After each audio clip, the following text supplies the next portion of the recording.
نستعينه ونستغفره ونؤمن به ونتوكل عليه ونعوذ بالله من شرور أنفسنا ومن سيئات أعمالنا من يهد الله فلا مضل له ومن يضلل فلا هادي له ونشهد أن لا إله إلا الله وحده لا شريك له ونشهد أن سيدنا ونبينا ومولانا محمدا عبده ورسوله صلى الله تعالى عليه وعلى آله وأصحابه وسلم تسليما كثيرا أما بعد فقد قال الله تعالى في القرآن المجيد أعوذ بالله من الشيطان الرجيم بسم الله الرحمن الرحيم واذكر في الكتاب إبراهيم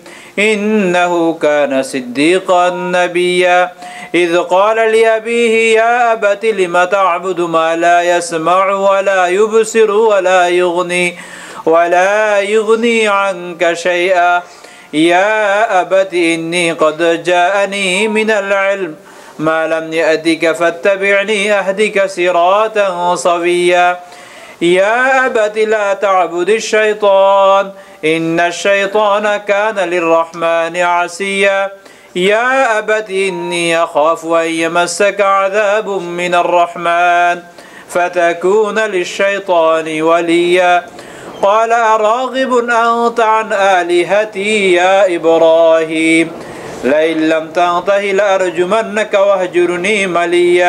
واهجرني مليا قال سلام عليك سأستغفر لك ربي إنه كان بي حفيا وأعتزلكم وما تدعون من دون الله وأدعو ربي عسى ألا أكون بدعاء ربي شقيا فلما اعتزلهم وما يعبدون من دون الله ووهبنا له إسحاق ويعقوب وكلا وجعلنا نبيا ووهبنا لهم من رحمتنا وجعلنا لهم لسان صدق عليا صدق الله العظيم وصدق رسوله النبي الكريم ونحن على ذلك من الشاهدين والشاكرين والحمد لله رب العالمين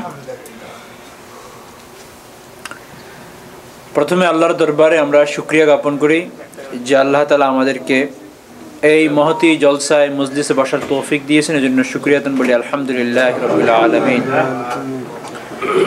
খাদেমে রাসূল সাল্লাল্লাহু আলাইহি ওয়াসাল্লাম হযরত আনাস রাদিয়াল্লাহু তাআলা আনহু থেকে বর্ণিত তিনি বলেন যে রাসূল আকরাম সাল্লাল্লাহু আলাইহি ওয়াসাল্লাম বলেন যখন কোনো ব্যক্তি মসজিদে আসে এই মসজিদে এসে নামাজ পড়ে অথবা আলোচনা শুনে অথবা কোনো আমলের মধ্যে মশগুল থাকে তো যতক্ষণ পর্যন্ত না সে মসজিদ থেকে বাইরে না হয় ততক্ষণ পর্যন্ত সে আল্লাহর মেহমান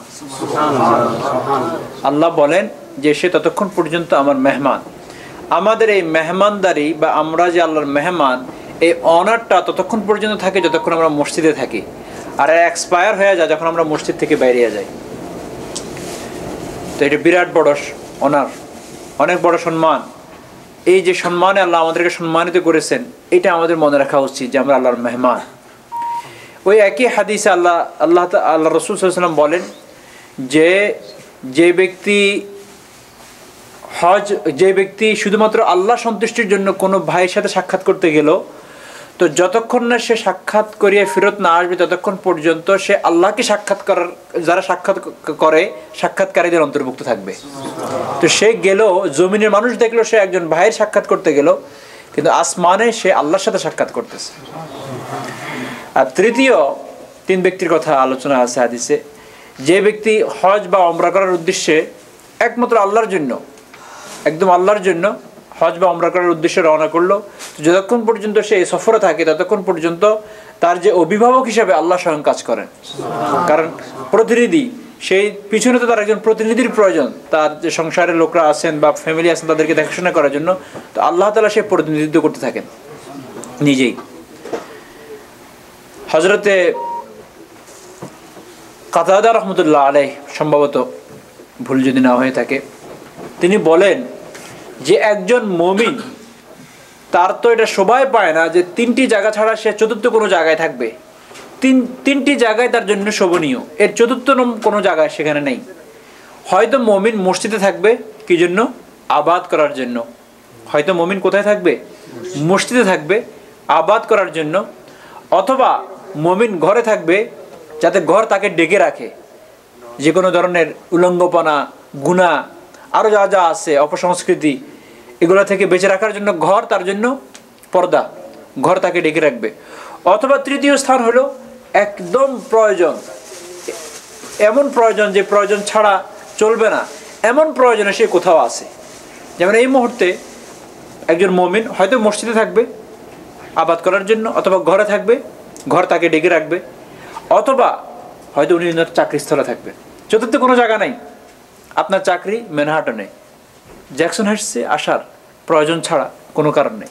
যদি থাকেন, আসেন, আড্ডা দেন, তাহলে হলো যে আপনি চতুর্থ একটা জায়গা বের করে নিলেন। আর চতুর্থ জায়গাটা মুমিনের না, ওটা শয়তানের। এই জন্য আমরা নিজেদেরকে কোথাও বসতে, যে আমি যে এই জায়গায় বসলাম, সময় দিচ্ছি, আমি যে আছি, এটা কি আমার ওই তিনটা জায়গার কোনো একটা জায়গার মধ্যে পড়ে? ঘরে আলহামদুলিল্লাহ, মসজিদে আলহামদুলিল্লাহ, আর তৃতীয়টা চেক করতে হবে যে এটা আমার প্রয়োজন কিনা, আমি প্রয়োজনে তাকে দেখে না আছে কিনা। এখন এরপরে নিজেদেরকে একটুখানি কাউন্ট করেন, চেক করেন যে কি পরিমাণ সময় আমরা চতুর্থ জায়গায় দিই। যে চতুর্থ জায়গার কথা হাদিসে নেই, যে চতুর্থ জায়গায় থাকার ব্যাপারে হাদিসে মুমিনের সুসংবাদ নেই। তো আল্লাহ তাআলা আমাদেরকে ওই তিনটে জায়গার একটা জায়গায় এখন বসার তৌফিক দিয়েছে। এই জন্য আমরা শুকরিয়া আদায় করি আলহামদুলিল্লাহ। এবং এই নেয়ামতে আল্লাহ তাআলা আরও বেশি আমাদেরকে দান করেন। এই হাদিস, এই কথা এবং আগের হাদিসে যে যতক্ষণ পর্যন্ত মসজিদে থাকবে বান্দা, আমার মেহমান থাকবে, এই মেহমানদারিত্ব থেকে, এই মেহমানদারিত্বের অনারে মানে সম্মানিত হয়ে আমাদেরকে মৃত্যুবরণ করার তৌফিক দান করেন। আমিন। ইয়া আল্লাহ। আমাদের আলোচনা চলতেছিল সূরা মারিয়ামের নিয়ে। সূরা মারিয়াম সম্পর্কে গত সপ্তাহ এবং এর আগের সপ্তাহ 2 সপ্তাহ আলোচনা চলে গিয়েছে, আজকে তৃতীয় সপ্তাহ আলোচনা চলতেছে। গত সপ্তাহের আগের সপ্তাহে আলোচনা হয়েছিল ইন্ট্রোডাকশন অফ সূরা মারিয়াম, এর পরিচিতি, এর নামকরণ করার কারণ, সূরা হিসেবে তার নাম্বার, এই সম্পর্কে আলোচনা করেছি। আর গত সপ্তাহে আমরা 2টা রুকু আলোচনা করেছি, 1 এবং 2। সূরা মারিয়ামে মোটামুটি রুকু থাকবে আপনার 6টি রুকু, 98টি আয়াত সম্ভবত। এই 6টি রুকুর প্রথম 2টি রুকু আলোচনা করেছি। সূরার নাম্বার হিসাবে এই সূরাটা হলো আপনার 19 নম্বর, আর আয়াত হিসাবে এটা হলো আপনার 98টি আয়াত। আর রুকু কয়টা হবে? চ্যাপ্টার 6টা। এর মধ্যে প্রথম 2টি রুকুর আলোচনা হয়েছে 3 জন নবী নিয়ে আলোচনা হয়েছে। প্রথম রুকুটা হজরতে জাকারিয়া আলাইহিসসালাতু ওয়াসসালাম এবং ওনার ছেলে হজরতে ইয়াহইয়া আলাইহিসসালাতু ওয়াসসালাম আলোচনা হয়েছেন। এটা একটা মিরাকল ছিল হজরত ইয়াহইয়া আলাইহিস সালামের এই পৃথিবীতে আসা, যে প্রায় 99 বছর আর 120 বছরের কপলে তো বলতে হয়, কারণ সন্তান তো আর হয় নাই, সন্তান হওয়ার আগ পর্যন্তই তো ওনাদের থেকে সন্তান হয়েছে হজরত ইয়াহইয়া আলাইহিসসালাতু ওয়াসসালাম। আর বয়সের দিক থেকে হজরত ঈসা আলাইহিস সালাম থেকে ইয়াহইয়া আলাইহিস সালাম বড় ছিলেন, সম্পর্কে খালাতো ভাইয়ের মতো হয়। এর পরের রুকুতে আল্লাহ তাআলা আলোচনা করেছেন যে 99 বছরের এক বুড়ির পেট থেকে সন্তান হয়েছে, এই জন্য তোমাদের এত আশ্চর্য লাগে এটা শুনে। তবে শুনে রাখো, এর চেয়ে আরেকটা আশ্চর্য শুনে, এক টিনেজার মেয়ের পেট থেকে সন্তান হবে, স্বামীও থাকবে না। এখানে তো স্বামী আছে, হযরত জাকারিয়া আলাইহিসসালাতু ওয়াসসালাম। সেই আলোচনাটা এর পরবর্তীতে আনছেন দ্বিতীয় রুকুতে, ওয়াযকুর ফিল কিতাবি মারিয়ামের নাম দিয়ে। সে হযরত মারিয়াম আলাইহিসসালাতু ওয়াসসালাম নিয়ে আলোচনা করেছি আমরা, ওনার সংক্ষিপ্ত ঘটনা আলোচনা করা হয়েছে। এবং হযরত ঈসা আলাইহিস সালামের এই পৃথিবীতে আসার সংক্ষিপ্ত যে প্রসেস, সেটা নিয়ে গত সপ্তাহে আলোচনা করেছি। এর মধ্যে 2 থেকে 3টা আয়াত দ্বিতীয় রুকুর হযরত ঈসা আলাইহিস সালামের আলোচনা শেষে রয়ে গিয়েছে, সেটা আলোচনা করব। এবং তৃতীয় রুকুটা আলোচনা করব আজকে ইনশাআল্লাহ। তৃতীয় রুকুতে হযরত ইব্রাহিম আলাইহিস সালামের আলোচনা আসবে। চতুর্থ রুকুতে অন্যান্য নবীদের আলোচনা আসবে। পঞ্চম এবং ষষ্ঠ রুকু, যে 2টি রুকু শেষে আলোচনা হবে একসাথে ইনশাআল্লাহ। সেখানে আলোচনা হবে মক্কার কাফেরদের যে কুফরি মতবাদ এবং তাদের যে পথভ্রষ্টতা, এর বিপরীতে আল্লাহ তাআলা মানে তীব্র সমালোচনা করবেন। আর পাশাপাশি সর্বশেষে উপসংহারে আল্লাহ তাআলা মুসলমানদেরকে উদ্দেশ্য করে সুসংবাদ শোনাবেন যে দেখো, একটুখানি কঠিন মনে হলো, পরীক্ষামূলক মনে হলো, একটুখানি কষ্ট হলো, আখের তোমাদেরই বিজয় হবে। এই দিয়ে সূরা মারিয়াম শেষ হয়ে যাবে। তো সংক্ষিপ্ত আকারে সূরা মারিয়াম আলোচনা শেষ হয়ে গেল। আর ব্যাখ্যা আকারে আমরা আজকে তৃতীয় রুকু আলোচনা করব। এর আগে দ্বিতীয় রুকু হযরত ঈসা আলাইহিস সালাতু ওয়াস সালামের যে আলোচনা চলতেছিল এর শেষে 2-3টা আয়াত রয়ে গেছে, ওটা আলোচনা করব ইনশাআল্লাহ। গত সপ্তাহে আমি আয়াতের সরল অনুবাদ করে হযরত মারিয়াম এবং হযরত ঈসা আলাইহিস সালাম আলোচনা করেছি। আজকেও সেখান থেকে 2-3টি আয়াত যে উনি সর্বশেষ বলতেছিলেন যখন নাকি উনি ওই যে দোলনা থেকে কথা বলতেছিলেন, তো ওখানে উনি বললেন ওয়াসসালামু আলাইয়া ইয়াউমা বুলিতু ওয়া ইয়াউমা আমুতু ওয়া ইয়াউমা উবআসু হাইয়া। দেখো, প্রথম তো হলো আমি যেখানে থাকবো, যে এলাকায় থাকবো সেটা মোবারকময় হবে, সেখানে বরকত নাজিল হতে থাকবে। ওয়াজআলনি, আমাকে আল্লাহ তাআলা মাইসেলফ, আমি একটা বরকতের কারণ, যেখানে আমাকে রাখা হবে সেখানে বরকত আসবে। সো ওয়াজআলনি মুবারাকান, বরকতময় করে আল্লাহ তাআলা আমাকে এই পৃথিবীতে পাঠাইছে। সুতরাং আমার ব্যাপারে তোমরা জুলুম করবা না, কোনো অন্যায় আচরণ করবা না, অন্যায় স্টেটমেন্ট কথাবার্তা বলবা না, জেনার ছেলে এই ছেলে সেই ছেলে এগুলো বলবা না। কারণ একটা অবৈধ যদি কোনো সন্তান হয় তাকে আল্লাহ তাআলা বরকতময় করতে পারেন, এটা হইতে পারে। তো এই জন্য উনি বলেন ওয়াজআলনি মুবারাকান আইনামা কুনতু, পৃথিবীর যেখানে আমি থাকি না কেন আমি মুবারকময়। ওয়াউসানি বিসসালাহ, আল্লাহ তাআলা আমাকে নামাজের এবং যাকাতের নির্দেশ করেছেন যতদিন পর্যন্ত আমি জীবিত থাকি, মৃত্যুর পরে নামাজ আর যাকাত নেই। আমি আবার বলেছি এত ইবাদত থাকা সত্ত্বেও শুধু নামাজ আর যাকাতকে কেন নিয়েছে? একটা ফিজিক্যাল ইবাদত আর একটা ফাইন্যান্সিয়াল ইবাদত নিয়েছে, এর মধ্যে আর বাকি যত ইবাদত সেগুলো এই দুইটার মধ্যে থেকে পাবেন, অথবা এই দুইটার সংমিশ্রণে পাবেন। যেমন আপনি যদি হজকে নেন, ফিজিক্যালও আছে ফাইন্যান্সিয়ালও আছে। আপনি যদি রোজাকে নেন, কমপ্লিটলি ফিজিক্যাল। সো এইভাবে এই দুটার ভিতরে আছে, এই জন্য এই দুটো আলোচনা করেছে। আর সবচেয়ে বড় জিনিস আমরা যেটা বলতেছি এটা সত্য না হলো আল্লাহ এই দুটোই বাস এই দুটো আলোচনা করেছেন, এর উপরে আর কোনো প্রশ্ন থাকে না।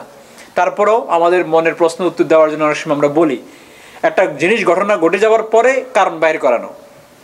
আচ্ছা, যালিকা ঈসা ইবনে মারইয়াম, আল্লাহ তাআলা এরপরে নিজেই বলতেছেন এই এতটুকু আলোচনা যে করলাম এটাই হলো হযরত ঈসা ইবনে মারইয়ামের আলোচনা। বাস ঈসা ইবনে মারইয়াম সম্পর্কে যদি তোমরা কিছু জানতে চাও এতটুকুই জানো, এতটুকুই সত্য। এর বাইরে আরও যে কথাগুলো স্টেটমেন্টগুলো আসে যার মধ্যে অনেক মিথ্যার সংমিশ্রণ আছে সেগুলো বিশ্বাস করবে না। যালিকা ঈসা ইবনে মারইয়াম, এই আমি যে আলোচনা করলাম এটাই হলো ঈসা ইবনে মারইয়ামের আলোচনা। বাস ক্বালাল হক আল্লাযী, এটাই ঈসা ইবনে মারইয়াম সম্পর্কে সত্য কথা যার মধ্যে কোনো মিথ্যা নেই। তবে এই সত্য আলোচনা করতে যায় উনাকে নিয়ে, উনাকে ঘিরে এরা অর্থাৎ উনার যে অনুসারী তারা অনেক সন্দেহ পতিত হইল। ইয়ামতারুন, বিভিন্ন নিজেদের হাতে বানানো বিভিন্ন মিথ্যা কথা বানানো শুরু করলো। বলে যে কার সাথে জেনা হয়েছে, তারপরে এই বাচ্চা আসছে, আরও বিভিন্ন এক্সেট্রা বহু কথা।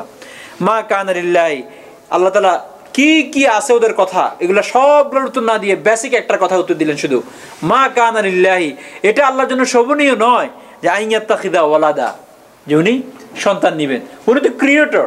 আচ্ছা, এদের কথা অনুযায়ী যদি আল্লাহ সন্তান নিতেও হয় তো আল্লাহ সন্তান নেওয়ার প্রসেসটাও কি এরকম এক মহিলা লাগবে?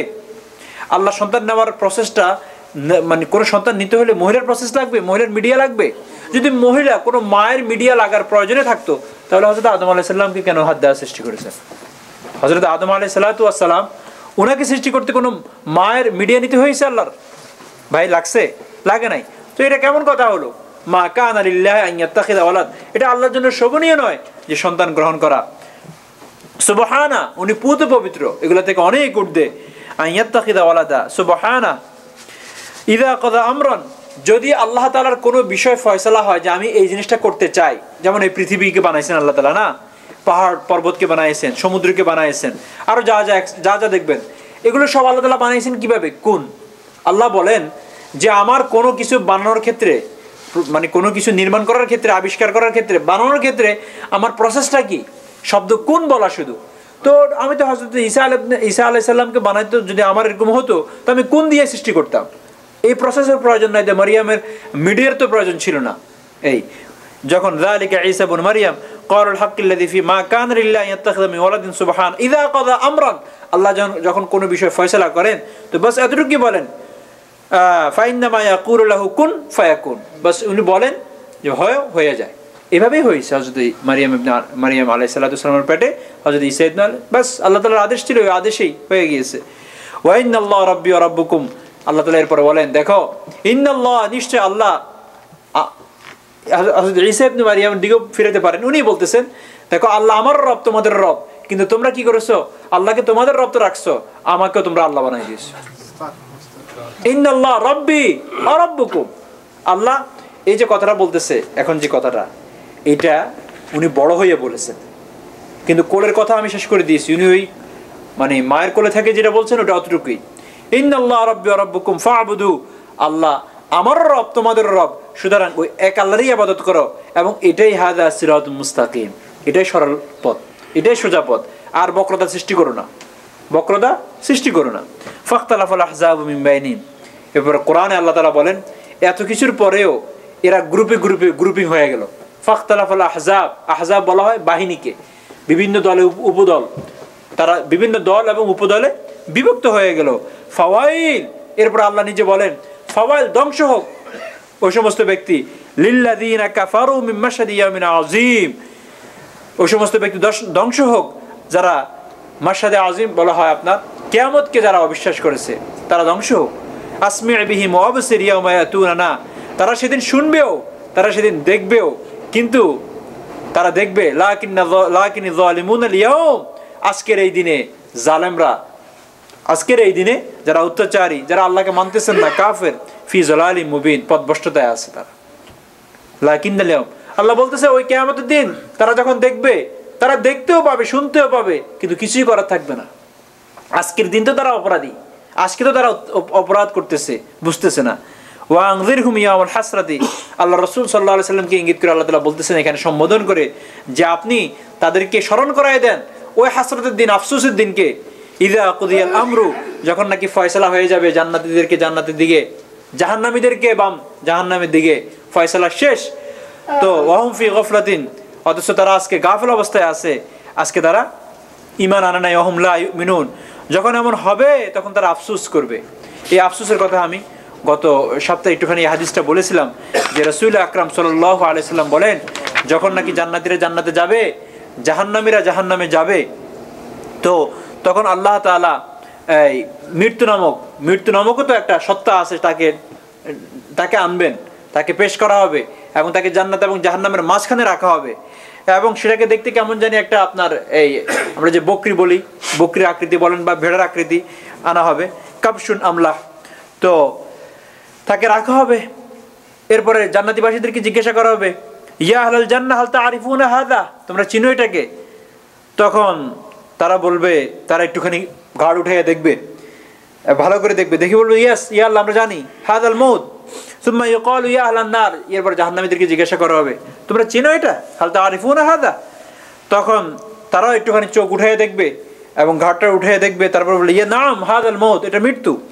তখন আল্লাহ তাআলা আদেশ করবেন যে এটাকে জবাই করে দাও, স্যাক্রিফাইস করো, বাস এটাকে জবাই করে দেওয়া হবে। তারপর বলা হবে ইউকালু ইয়া আহলাল জান্নাহ, তখন বলা হবে হে জান্নাতবাসী, খুলুদুন ফালা মাউত, ফরএভার থাকবা তোমরা এখানে, ফালা মাউত, আর কোনো মৃত্যু নাই, মৃত্যু শেষ, চিরঞ্জীব। ওয়া এটা চিরঞ্জীবটা এখন আল্লাহর সাথে শুধু একমাত্র আল্লাহর গুণ, রাইট?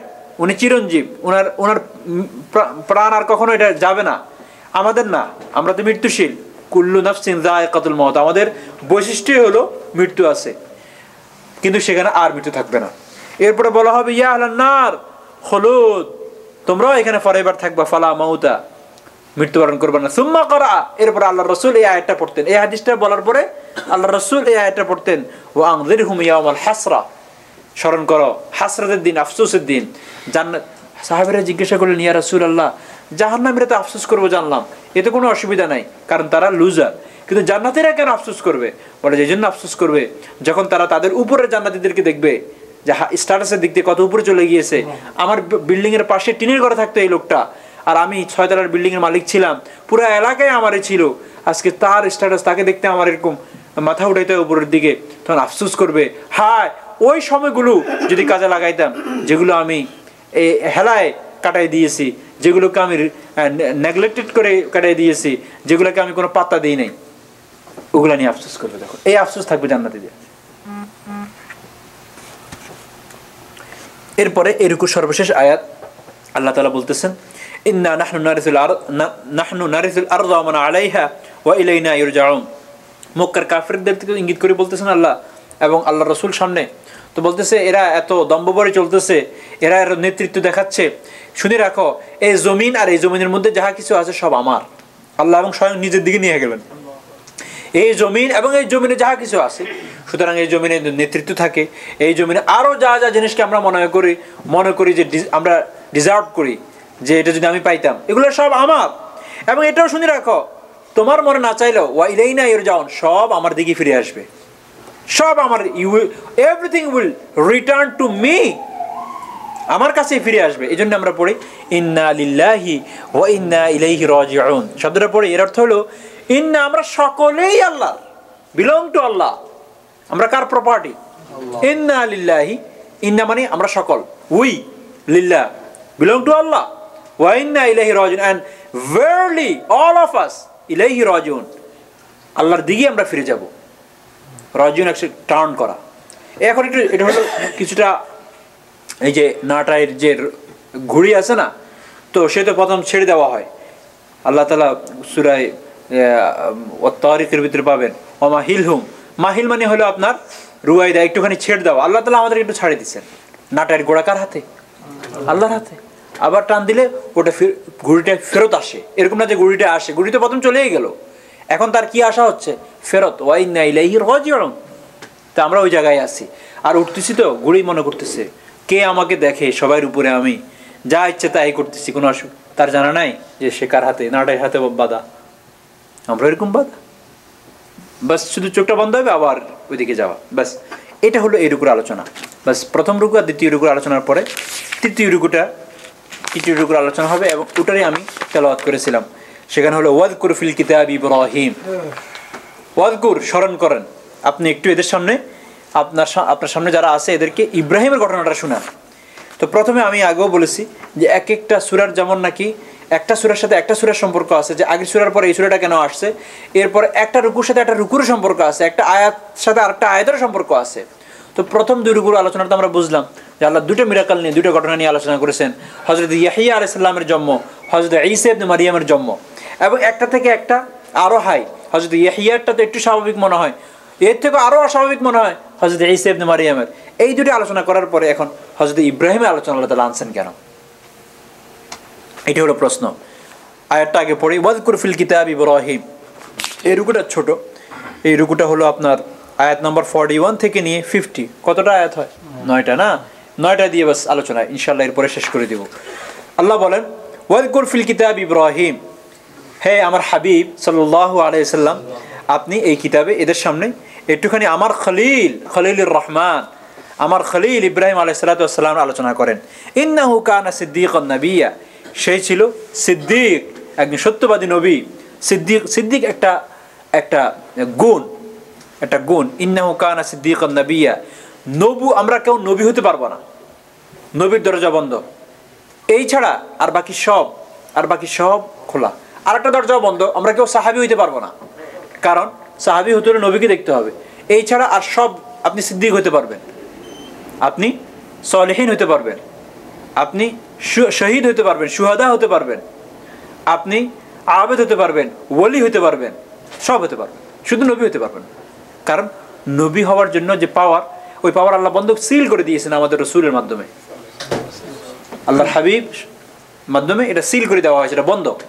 আর বাকি সব হতে পারবেন। সাহাবী হতে হলে আল্লাহ রাসূলকে দেখা, এই জন্য সাহাবী হতে পারবেন না, এই জন্য সিদ্দিকের দরজা এখনো খোলা। তো আল্লাহ তাআলা বলেন ইন্নাহু কানা সিদ্দীকান নাবিয়্যা। কিন্তু প্রশ্ন তো ওটা থেকেই গেল, হযরত ইব্রাহিম আলাইহিস সালাতু ওয়াস সালামের আলোচনাটা কেন বলতেছেন এখানে? বলতে পারবেন কেউ? বলেন দেখি।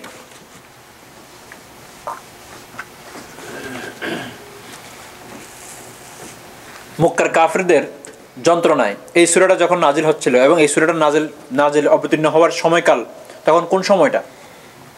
তখন ছিল যখন নাকি মক্কার কাফিরদের অত্যাচারে অতিষ্ঠ হয়ে মুসলমান 100-এর উপরে মুসলমান নর এবং নারী অলরেডি হিজরত করে চলে গেছেন কোথায়? মদিনায়। সারা রাত্রে আলোচনা, আবিসিনিয়াতে চলে গেলেন। তখন এই সূরাটার সময়কাল হলো তখন। তো মক্কার লোকদেরকে, দুই ধরনের লোক তো মক্কা উপস্থিত, কাফের এবং মুসলমান। কিছু মুসলমান তো আছেন। তো আল্লাহ তাআলা এখানে এমন এক আলোচনা এনেছেন যে কাফেরদেরকেও শিক্ষা দিচ্ছেন, মুসলমানদেরকেও শিক্ষা দিচ্ছেন। হযরত ইব্রাহিম আলাইহিস সালাতু ওয়াস সালামকেও হিজরত করতে হয়েছে ইরাক থেকে সোজা হাবশার দিকে, সিরিয়ার দিকে। উনাকেও হিজরত করতে হয়েছে। কেন? যখন নাকি হযরত ইব্রাহিম আলাইহিস সালাম বাবাকে বললেন যে আপনি যে কাজ করতেছেন এটা ঠিক না, এগুলো এগুলো আল্লাহ হতে পারে না, খোদা হতে পারে না, এগুলো আসনাম, এগুলো হলো জাস্ট আপনাদের হাতের বানানো পুতুল, এগুলোকে আপনি পূজা করতে পারেন না। এরপরে ওনার ফ্যামিলি, ওনার সমাজ, সোসাইটি যখন ওনার বিরুদ্ধে চলে গেল, তো ওনার কোথায় যেতে হয়েছে? উনি ওনার এলাকায় থাকছে না হিজরত করতে হয়েছে? এটা দিয়ে মুসলমানকে শিক্ষা, তোমরা হিজরত করে এটা ভাবো না যে আমাদের মতো স্যাক্রিফাইস আর কোরবানি মনে হয় এই পৃথিবীতে এর আগে কোনো জাতি আর করতে হয় নাই। নার নবীকে যাইতে হয়েছে, নিজের জায়গা ছেড়ে দিতে হয়েছে। এবং ওনার বিরুদ্ধচারণটা কিসের বিরুদ্ধে ছিল? মূর্তি পূজার বিরুদ্ধে ছিল, 100% মূর্তি পূজার বিরুদ্ধে ছিল, রাইট? এখন এই মক্কার যে সমস্ত মুসলমানদেরকে বাইর হতে হচ্ছে, তাদেরও যে সংঘাত তার ভাইয়ের সাথে, মক্কার কাফেরদের সাথে, কিসের কারণে? মূর্তি পূজার বিরুদ্ধে কথা বলার কারণেই তো। মিল আছে কিনা? সুতরাং এত পেরেশান হয় না। এক, আর মক্কার কাফেরদেরকে বলার উদ্দেশ্য কি? তাদের মানে হযরত ইব্রাহিমের ঘটনা আনার মাধ্যমে, হেই তোমাদের পিতৃপুরুষকে, মক্কায় যে সমস্ত কাফের, যে সমস্ত জাতি, পুরা কওমটার পিতৃপুরুষকে হযরত ইব্রাহিম আলাইহিস সালাতু ওয়াস সালাম। কারণ হযরত ইব্রাহিম আলাইহিস সালাতু ওয়াস সালামের সন্তান ইসমাইলের বংশধর কে? আমাদের রাসূল ওখান থেকে তো আসছেন। এবং ধরতে গেলে পুরা মক্কার আবাদটা হযরত ইসমাইলের মাধ্যমে হয়েছে। তো ওরা ওদের পিতৃপুরুষ, এবং আমরা যখন জাতির পিতা বলি, তারা বলতো হযরত ইব্রাহিম। তো যার নাম নিয়ে তোমরা প্রাউড করো, অহংকার করো, সেই তো সিদ্দিকুন নবিয়্যা ছিল, সেই তো মূর্তি পূজার বিরুদ্ধে ছিল। তোমরা মূর্তি পূজা করতেছো কেন? হয়েছে কিনা ভাই? এই জন্য ওনার নামটা আনা হয়েছে। দেখেন কত মিল। মক্কার কাফিরদেরকেও বলা হয়ে গেল এবং মুসলমানদেরকেও বলা হলো ইন্নাহু কানা সিদ্দিকুন নবিয়্যা। সিদ্দিক একটা বড়, মানে কতগুলো হয় না যে অনারের কতগুলো ওয়ার্ড আছে, সিদ্দিক হাইয়েস্ট। এই জন্যই হযরত আবু বকর সিদ্দিক রাদিয়াল্লাহু তাআলা আনহু নবী না, কিন্তু টাইটেল উনিও পেয়েছেন। অর্থাৎ সিদ্দিকের দরজা যে খোলা, এর বড় প্রমাণ যে নবুয়তি উনি নবী হইতে পারেন নাই, সিদ্দিক হইতে পারছেন। এই জন্যই তো আসমানে ওনার নাম সিদ্দিক উঠে গিয়েছে। মানে আমরা সিদ্দিক বলি কেন? এবং সিদ্দিকই ঈমান কিন্তু হাইয়েস্ট। সিদ্দিকই ঈমান হলো যেখানে কোনো বিশ্লেষণ থাকবে না, যেখানে কোনো হোয়াই প্রশ্ন থাকবে না। এই জন্য হযরত সিদ্দিকই ঈমান আর সাধারণ ঈমানের বেশকমটা হলো যে যখন নাকি হুজুর মেরাজ থেকে আসছেন, হুজুর যখন পুরো ঘটনাটা বললেন, তো মক্কার কাফেররা বললো এটা এক রাত্রে বলে সম্ভব, এত কিছু আমি একটু ইঙ্গিত দিয়ে যাচ্ছি। তো হযরত আবু বকর সিদ্দিক তো একজন সম্মানী লোক ছিলেন, তার কাছে যায় বলে যে শুনবা, এক ব্যক্তি এরকম এরকম বলে এক রাত্রে এত কিছু করছে, তুমি বিশ্বাস করো? বলে যে এটা তো অনেক লম্বা সময়ের প্রয়োজন। বলে তোমার বন্ধুই বলেছে, এটা দূরের কেউ না। তাই নাকি? উনি যদি বলে থাকেন তাহলে বিশ্বাস করলাম, এটা সত্য।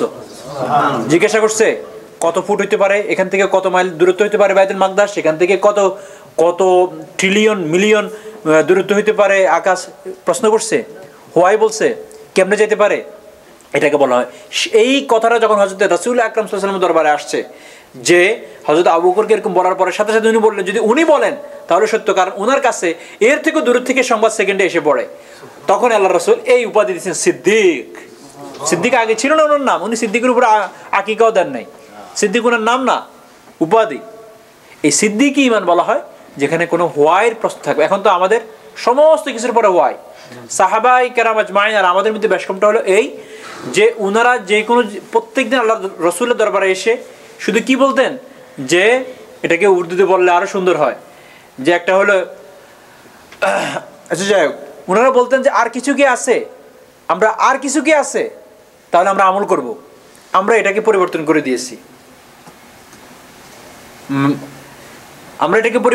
দিয়েছি, যেটাই আমাদের সামনে আসে হোয়াই। কেন? মানে এটাকে উর্দুতে বললে ক্যা আর ক্যা হয়, আজকে আসি বললেন আর কিছু আছে, এটাকে এখন ক্যা থেকে কিউ, কিউ ভাই একটু হিজাব করতে, কিউ দাঁড়িয়ে রাখতে হইব, কিউ এটা করা যাবে না, কিউ সব হয়। কিন্তু সাহাবীদের ছিল ব্যাস আর কিছু আছে বলার সাথে সাথে আমান্না সাল্লাম না। এই হলো এই পরিবর্তনের কারণে আজকে আমাদের এই দশা। আমরা মুসলিম বিপর্যয়ের অনেকগুলো কারণ, এটা একটা ভিন্ন টপিক, আমি ওইদিকে যেতে চাই না। মুসলিম বিপর্যয়ের যে কতগুলো কারণের মধ্যে, তার মধ্যে একটা হলো এই যে এক তো হলো আমরা পরবাসী হয়ে গিয়েছি, অন্যের কালচারে নিজেদেরকে বাসায় দিয়েছি, এবং ওর উপর আমরা নিজেরা প্রফুল্ল, ভালো ফিল করি আমরা।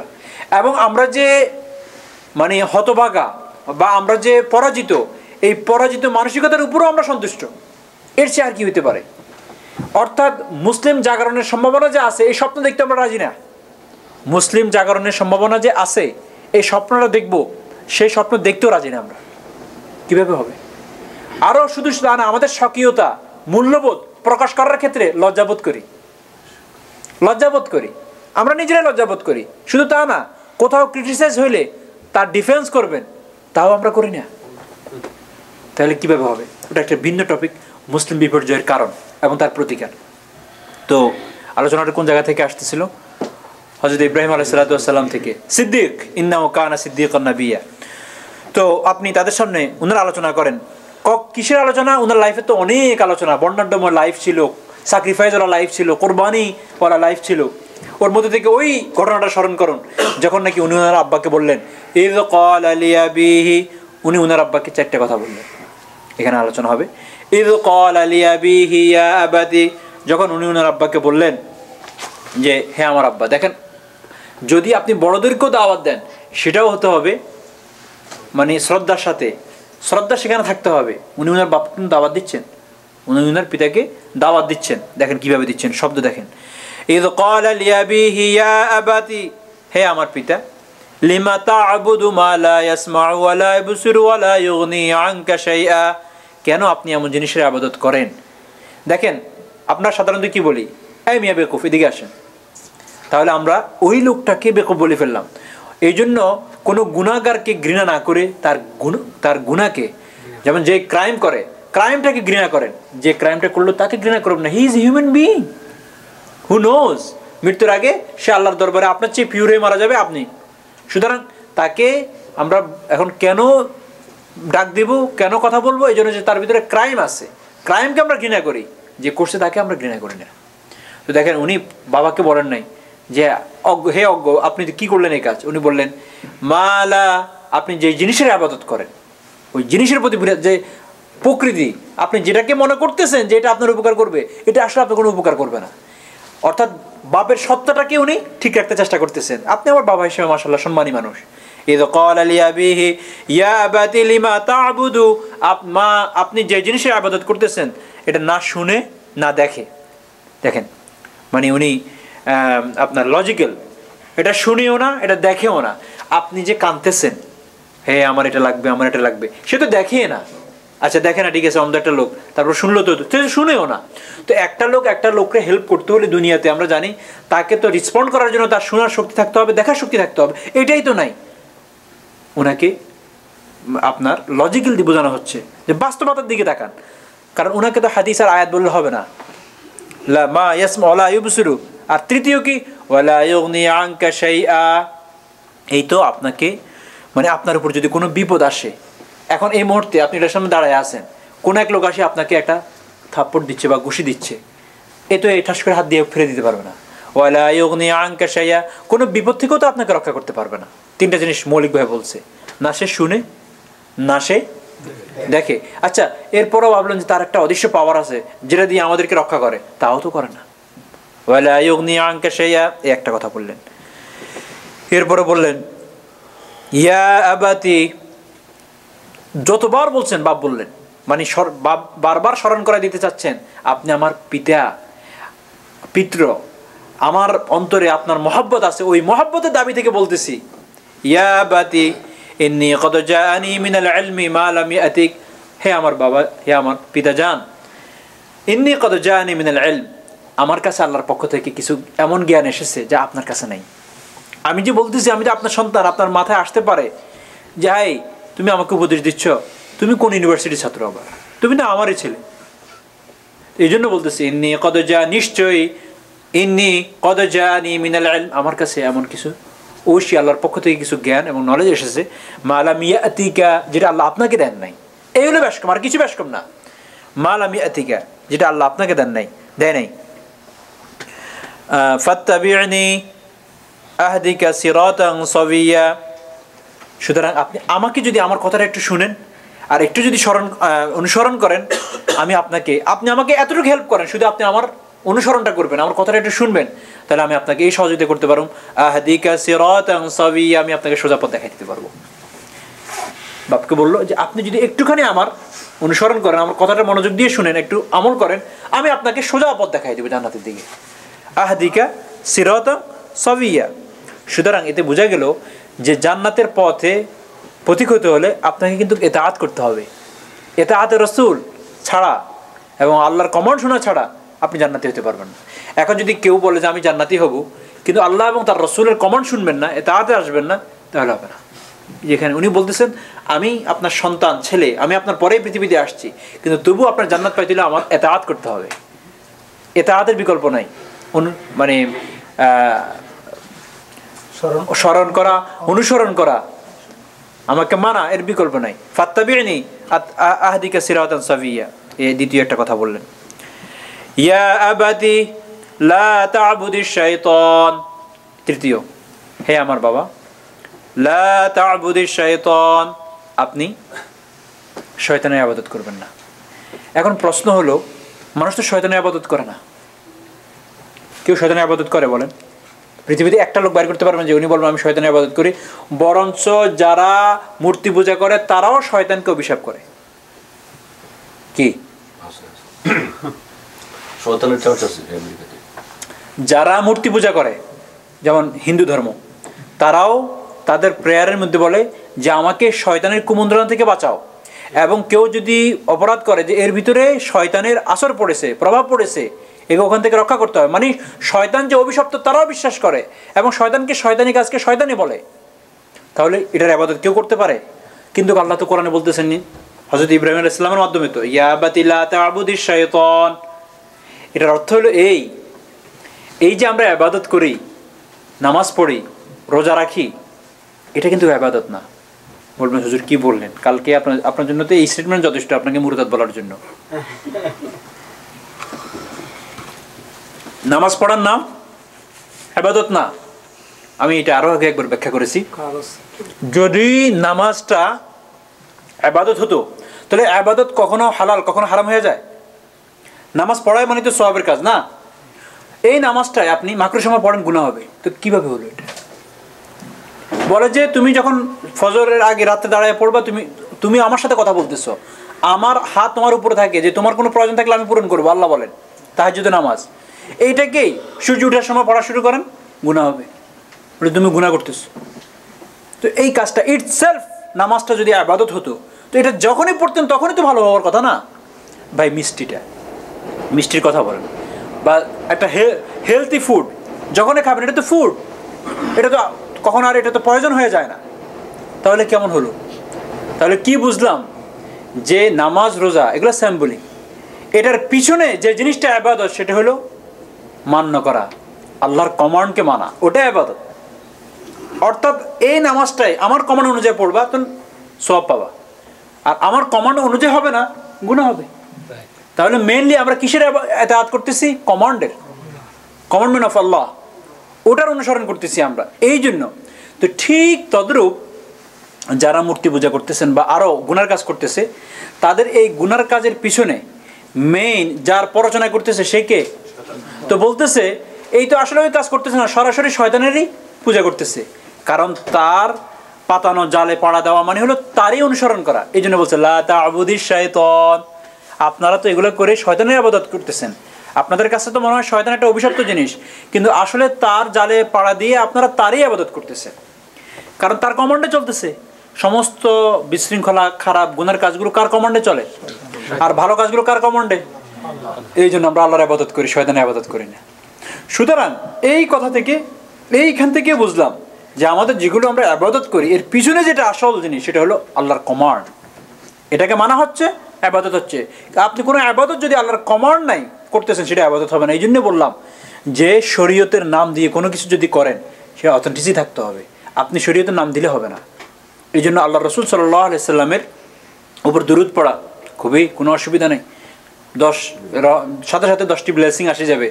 কিন্তু আপনি মিলাদুন নবী নাম দিয়ে একটা অনুষ্ঠান করে ফেললেন শরীয়তের নাম দিয়ে, আপনি গুনাহ করলেন।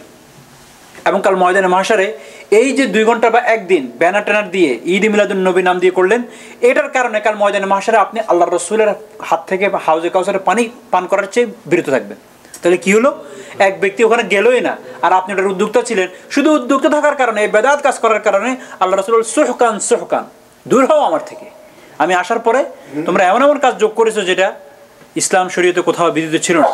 তো কি হলো, ঈদ মিলাদুন নবী করে দেখ, কারণ আপনি in the name of Islam করেছেন, শরীয়তের নামে করেছেন। এই জন্য ঠিক এই কথাটা আমাদের মাথায় সবসময় রাখি, ইবাদত যতটুকুই করি সেটা কি আল্লাহর নির্দেশিত অনুযায়ী হচ্ছে কিনা, এটা জরুরি, এটা জরুরি। এই জন্যই লা তা'বুদি শাইতান বলছে, শয়তানের ইবাদত কিন্তু উনি করতে, আজর, ওনার বাবার নাম তো আজর ছিলেন, করতো না। কিন্তু কেন শয়তানের নাম ডাইরেক্ট দিয়ে দিলেন, যে মূলত এই সমস্ত জিনিসের পূজা করা মানে শয়তানেরই পূজা করা।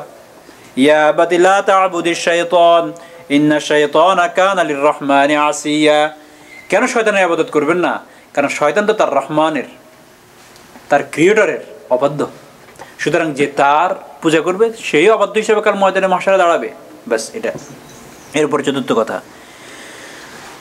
ইয়া আবাতি ইন্নী আখাফু আন ইয়ামাসসাকা। তাহলে প্রথম, এটা চতুর্থটা শেষ করি। চতুর্থটা বলে, হে আমার বাবা, হে আমার পিতা,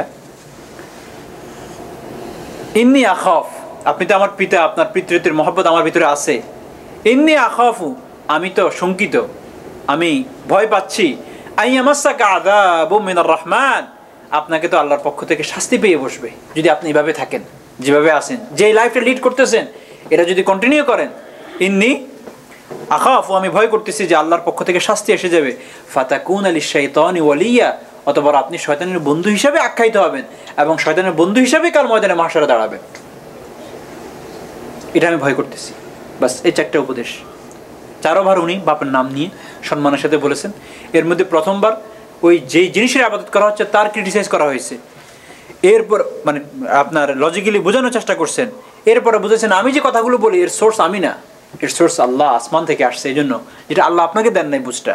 তৃতীয় বললেন, দেখেন আপনার কাছে মনে হচ্ছে আপনি মূর্তি পূজা করতেছেন, আসলে সরাসরি শয়তানের পূজা করতেছেন।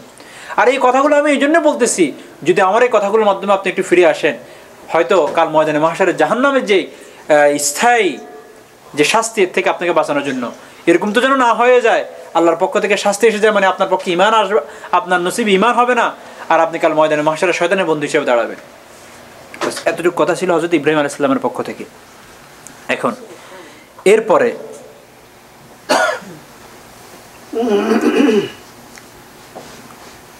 হযরত ইব্রাহিম আলাইহিস সালামের পিতা এর জবাব বললেন, এতক্ষণ শুনলেন সব কথা, শুনলে কি বললেন?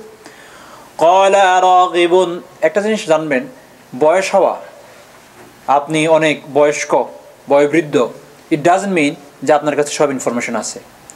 অনেক সময় অনেকে বলে যে আপনি কিভাবে জানলেন এটা, আপনি কিভাবে এই দেশের, ফর এক্সাম্পল এই দেশের নিয়ম নীতিগুলো জানেন, আপনি তো আসছেন এই দিন, ইট ডাজন্ট মিন আপনি কতদিন এখানে থাকেন। আপনি 40 বছর থাকতে পারেন এবং আপনি অশিক্ষিত থাকতে পারেন। আর লোক 40 দিনেই আপনার 40 বছরের চেয়ে বেশি শিখতে পারে। 1 2 নম্বর হলো আপনার 60 বছর, ইট ডাজন্ট মিন যে আপনি কমপক্ষে 30 বছর একটা লোক থেকে বেশি জানবেন, কারণ আপনি 60 বছরে হেলায় কাটাই দিয়েছেন। তো এই জন্য অনেক সময় মনে হয় যে বয়স হলে ছোট মানুষের কথা নিতে একটুখানি, যারি সে জানলো আর আমি জানলাম না, এই জানার এই সোর্সটা কোন কীভাবে ওর কাছে চলে আসলো। তো উনি যদিও নবীর বাবা হলে কি হবে, বুঝতে থাকতে হবে, বুঝতে নাই। ক্বালা আরাগিবুন আনতা, উত্তরটা কি দিয়েছে জানেন? আরাগিবুন আনতা আন আলিহাতি, তাহলে কি তুমি আমরা যেগুলোর পূজা করি এগুলা থেকে বিমুখতা প্রদর্শন করলা? তুমি তাহলে ব্যাকফায়ার, তুমি কি বিমুখতা প্রদর্শন করলা আমার ঘরে থেকে? আর ওনার কি বিজনেস ছিল জানেন? ওনার বিজনেস ছিল মূর্তি বানানো, মূর্তি বানানোর ফ্যাক্টরি ছিল হযরত ইব্রাহিম আলাইহিস সালামের ঘরে। আর সেখানে আল্লাহ তাআলা আবার মুক্তি ভাঙার লোকও পাঠিয়ে দিলেন। কি আশ্চর্য, হেফাজত ইসলামের লোক ওখানে পাঠিয়ে দিল। ক্বালা আরাগিবুন আনতা আন আলিহাতি ইয়া ইব্রাহিম, যখনই কোথাও দেখবেন যে ইসলামের বিরুদ্ধে বেশি কথা হয়, বেশি কাজ হয়, তো অপেক্ষা থাকবেন, এটা হলো আশার যে এই সময় আসতেছে, এর ভিতরে জাগরণ আসবে। হযরত ইব্রাহিম আলাইহিস সালামের ঘরে মূর্তি বানানো, তো সেখানে আল্লাহ ইব্রাহিমকে পাঠিয়ে দিয়েছেন। হযরত মূসা আলাইহিস সালামকে পাঠাইছেন, ফেরাউন বলল যে কোনো নবী আসতে দিব না, বন্ধ করে দিব। সেখানে সবচেয়ে জরুরি লোকাদের মেজাজি এবং শক্ত নবীকে পাঠিয়ে দিয়েছেন আল্লাহ তাআলা। হ্যাঁ জি, তো এর কোনো অসুবিধা নাই, আল্লাহর দিন আল্লাহ হেফাজত করবেন। তবে এর মধ্যে আমার আপনার স্ক্যান হয়ে যায়, পরীক্ষাটা হয়ে যায় যে আপনি ডান না বাম, আসহাবুল ইয়ামিন ও আসহাবুশ শিমাল, না এর মাঝখানে মুযাবযাবিনা বাইনা যালিক, এর মাঝখানে বুঝেন ডুপ্লিকেট মুনাফিকি। হ্যাঁ, আল্লাহ রাসূলের সামনে 3 ধরনের লোক ছিল। 100% যাতুল ইয়ামিন, ডানপন্থী, যাদের ব্যাপারে আল্লাহ ডিক্লেয়ার দিয়ে দিয়েছেন রাদিয়াল্লাহু আনহুম ওয়া রাযু আনহু, সাহাবায়ে কেরাম আজমাইন। আরেক 100% বাম, বাস তাদের ব্যাপারে বলছে যে খাতামাল্লাহু আলা কুলুবিহিম ওয়া আলা সামঈহিম ওয়া আলা আবসারিহিম গিশাওয়া, সিল মারি দেওয়া হয়েছে তাদের চোখে, কানে, কলবে, অন্তরে। তারা তোমার এইসব কোরআনকে আরো এরকম কোরআন 30 পারা তো এরকম 60 পারা করলেও এরা আসবে না, ইমান আসবে না। 100% বাম। আর এর মাঝখানে মুযাবযাবিনা বাইনা যালিকা লা ইলাহা, এদিকে না এদিকে না। ইযা রাআইতাহুম তু'জিবুকা আজসামুহুম, এদের শরীর দেখতে খুব সরম দেখা যাবে, ক্লিন, স্বচ্ছ, মেজাজ ফুরফুরে মেজাজে চলে, কিন্তু ভিতরে ঠনঠনা কিছুই নেই। যাই হোক, লম্বা আলোচনা, ওইদিকে আর যাবো না। তো আমার আর আপনার পরীক্ষাটা হয়ে যায় যখন নাকি ইসলাম নিয়ে, দিন নিয়ে টানাহেঁচড়া শুরু হয়। আপনি কোন দিকে? আল্লাহর পরীক্ষা নিয়ে নিচ্ছেন, দিনটা আল্লাহ আবার হেফাজত করবেন, এটার জানটা আবার উড্ডীন হবে ইনশাআল্লাহ। কিন্তু আমার আর আপনার পরীক্ষাটা হয়ে যাচ্ছে, আমি আর আপনি বলটা কোন গোলে ফালাচ্ছেন সেটা হলো দেখার বিষয়। আল্লাহ হেফাজত করুক। আল্লাহ তাআলা আমাদেরকে অন্তিম যে সময় পরীক্ষার সময় সঠিকভাবে আনসার দেওয়ার তৌফিক দান করেন, সঠিক জায়গায় সঠিক সময় সঠিক কথা বলার তৌফিক দান করেন, এবং সঠিক দলের সাথে নিজেকেও অংশগ্রহণ, নিজের অংশীদারিত্ব রাখার তৌফিক দান করেন। তো উনি বলেন, তুমি বিমুখতা প্রদর্শন করলে আমরা যেগুলোর ইবাদত করি। আচ্ছা, রাগিবুন আনতা আন আলিহাতি ইয়া ইব্রাহিম, উনিও ছেলের নাম বলছে। দেখেন, উনি বলছেন বাবা, হে আমার পিতা, হে আমার আব্বা জান, পিতা জান। আর এই তো সাধারণত বাবা তো ছেলে কি ছেলের নামে বলে, হে ইব্রাহিম। তাহলে তুমি শেষ পর্যন্ত আমরা যেগুলোর পূজা করি এগুলো থেকে বিমুখতা প্রদর্শন করলা। আর রাগিবুন আনতা আন আলিহাতি ইয়া ইব্রাহিম। আচ্ছা শুনো, লাইল্লাম তাংতাহি, যদি তুমি এই প্রপাগান্ডা, তার উনার ভাষা অনুযায়ী তো প্রপাগান্ডা বন্ধ না করো, আরেক শব্দে তুমি যদি বিরত না হও, যেভাবে তুমি আমাকে বললা এই ধরনের এগুলা থেকে যদি বিরত না হও, আর জুমান নাকা, আমি তোমার প্রস্তরাঘাত করবো, পাথর মেরে ফেলবো। এমনি না, ছুরি টুরি দিয়ে না, পাথর মারতে মারতে মেরে ফেলবো। লার জুমান নাকা, পিকেটাররা মারা না ওরকম মারি, হ্যাঁ, পিকেটারিং করতে করতে মেরে ফেলবে। তাহলে দেখা যায় পাথর মারার কথা আগেও আছে। তাহলে হরতাল মিছিলের একটা বৈধতা পাওয়া যাচ্ছে, নাউজুবিল্লাহ মিন যালিক। এখন যেই পদ্ধতিতে হরতাল মিছিল হচ্ছে, শরীয়ত দূরের কথা, কোনো মানবতার ডিকশনারিতে এটাকে সাপোর্ট করবে না।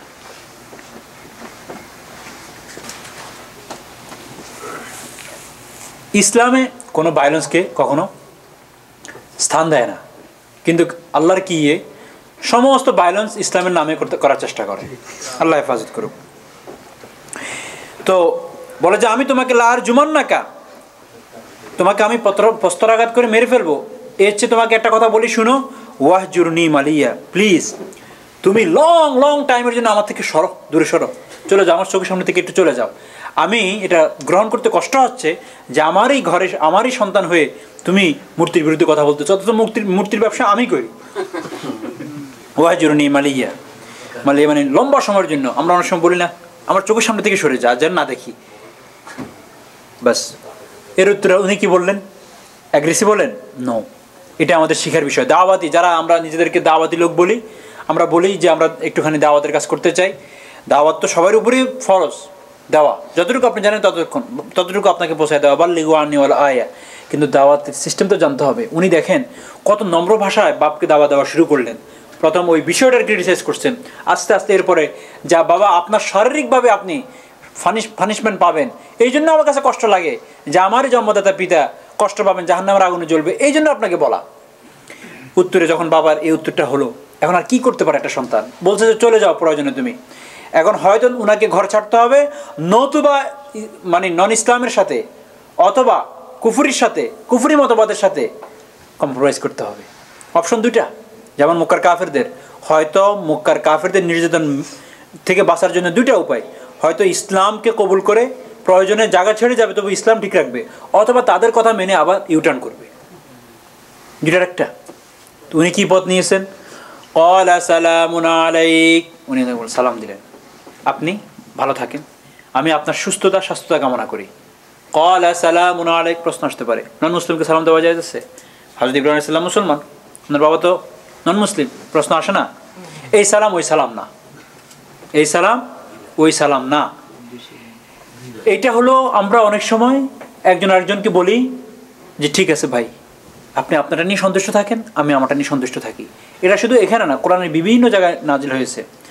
যেমন আপনার কোরআনের এক জায়গায় আছে যে ক্বালা সালামুন আলাইক সাআস্তাগফিরুলাকা রাব্বি ইন্নাহু কানা বি হাফিয়া।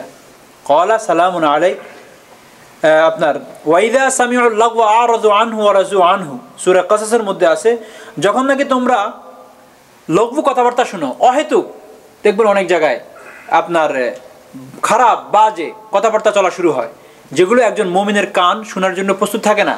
যখন তোমরা এরকম কিছু শুনো, গান বাজনা তো হতে পারে, তখন তোমরা কি করবে? আর প্রথম হলে তোমরা সেটা থেকে আস্তে কেটে পড়বা। কেটে পড়া তো আমরা খুব ভালোভাবে বুঝি।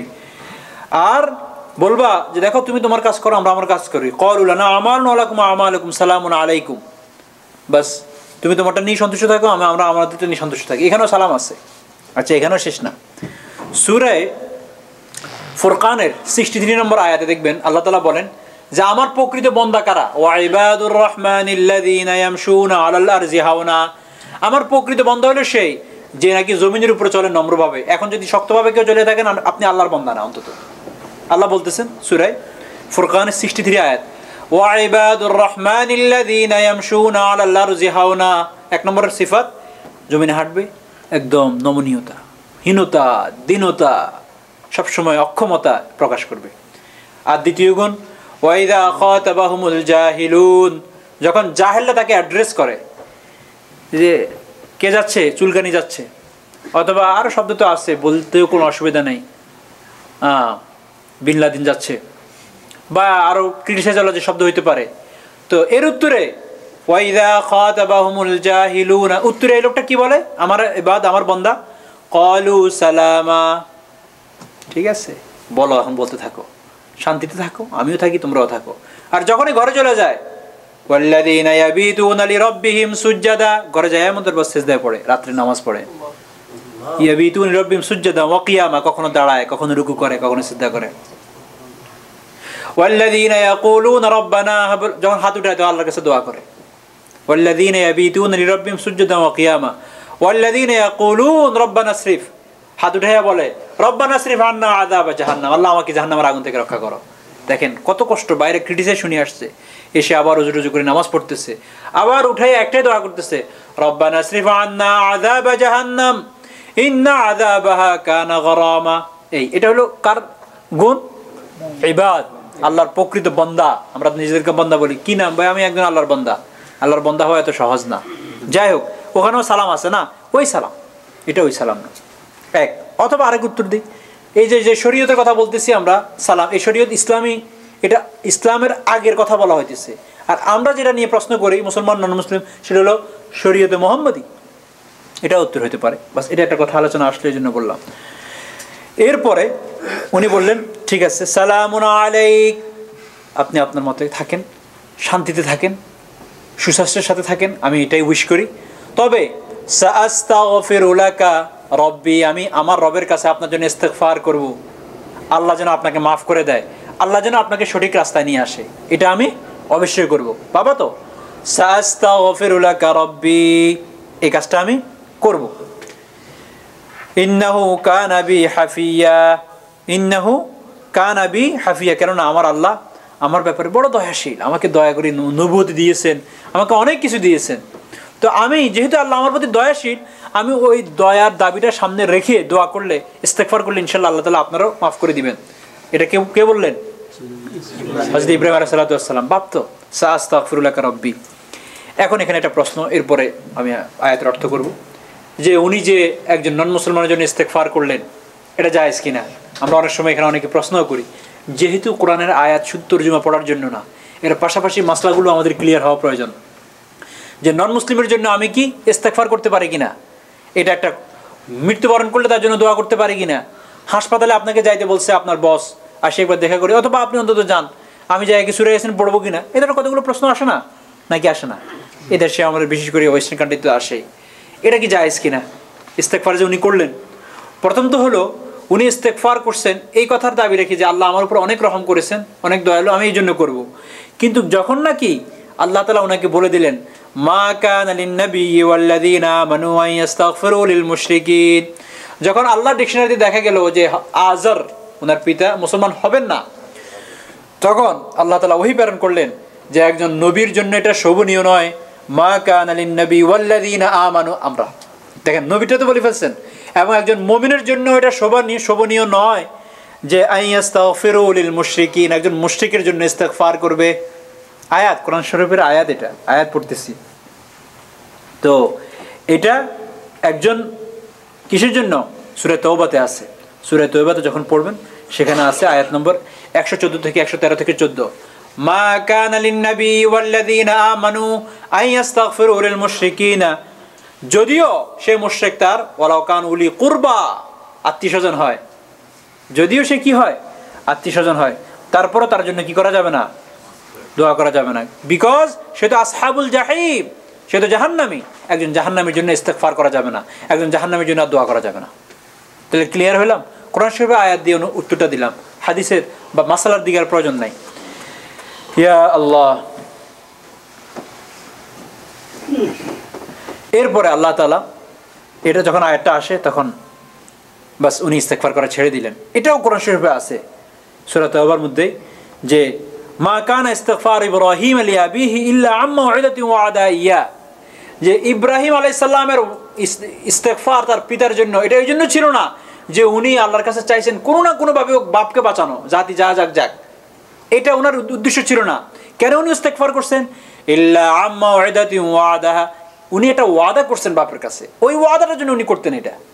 উনি আসার আগে অঙ্গীকার করছেন না যে আমি, তবে আপনি আমাকে ঘর থেকে বের করে দিলে আমি আপনার জন্য ইস্তেগফার করবো আল্লাহর কাছে, ওই ওয়াদাটার জন্য উনি আল্লাহর কাছে হাত উঠাইতেন। কিন্তু এরপর যখন আল্লাহ বললেন মা কানা লিন-নাবি ওয়াল্লাযীনা আমানু আন ইস্তাগফিরু, তখন উনি ছেড়ে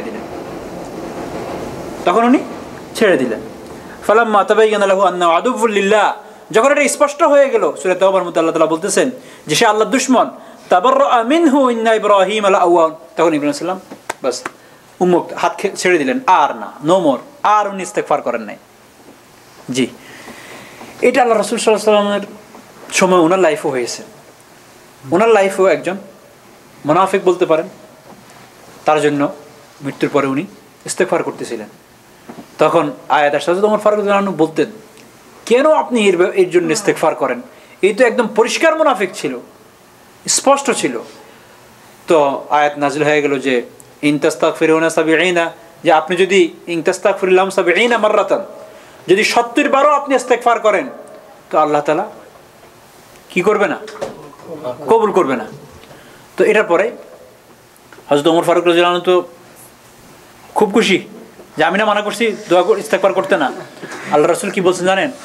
যদি আল্লাহ এটা বলতেন যে 70 বারের উপরে করলে মাফ করবেন, তো আমি সেটা তো রাজি আছি। সুবহানাল্লাহ।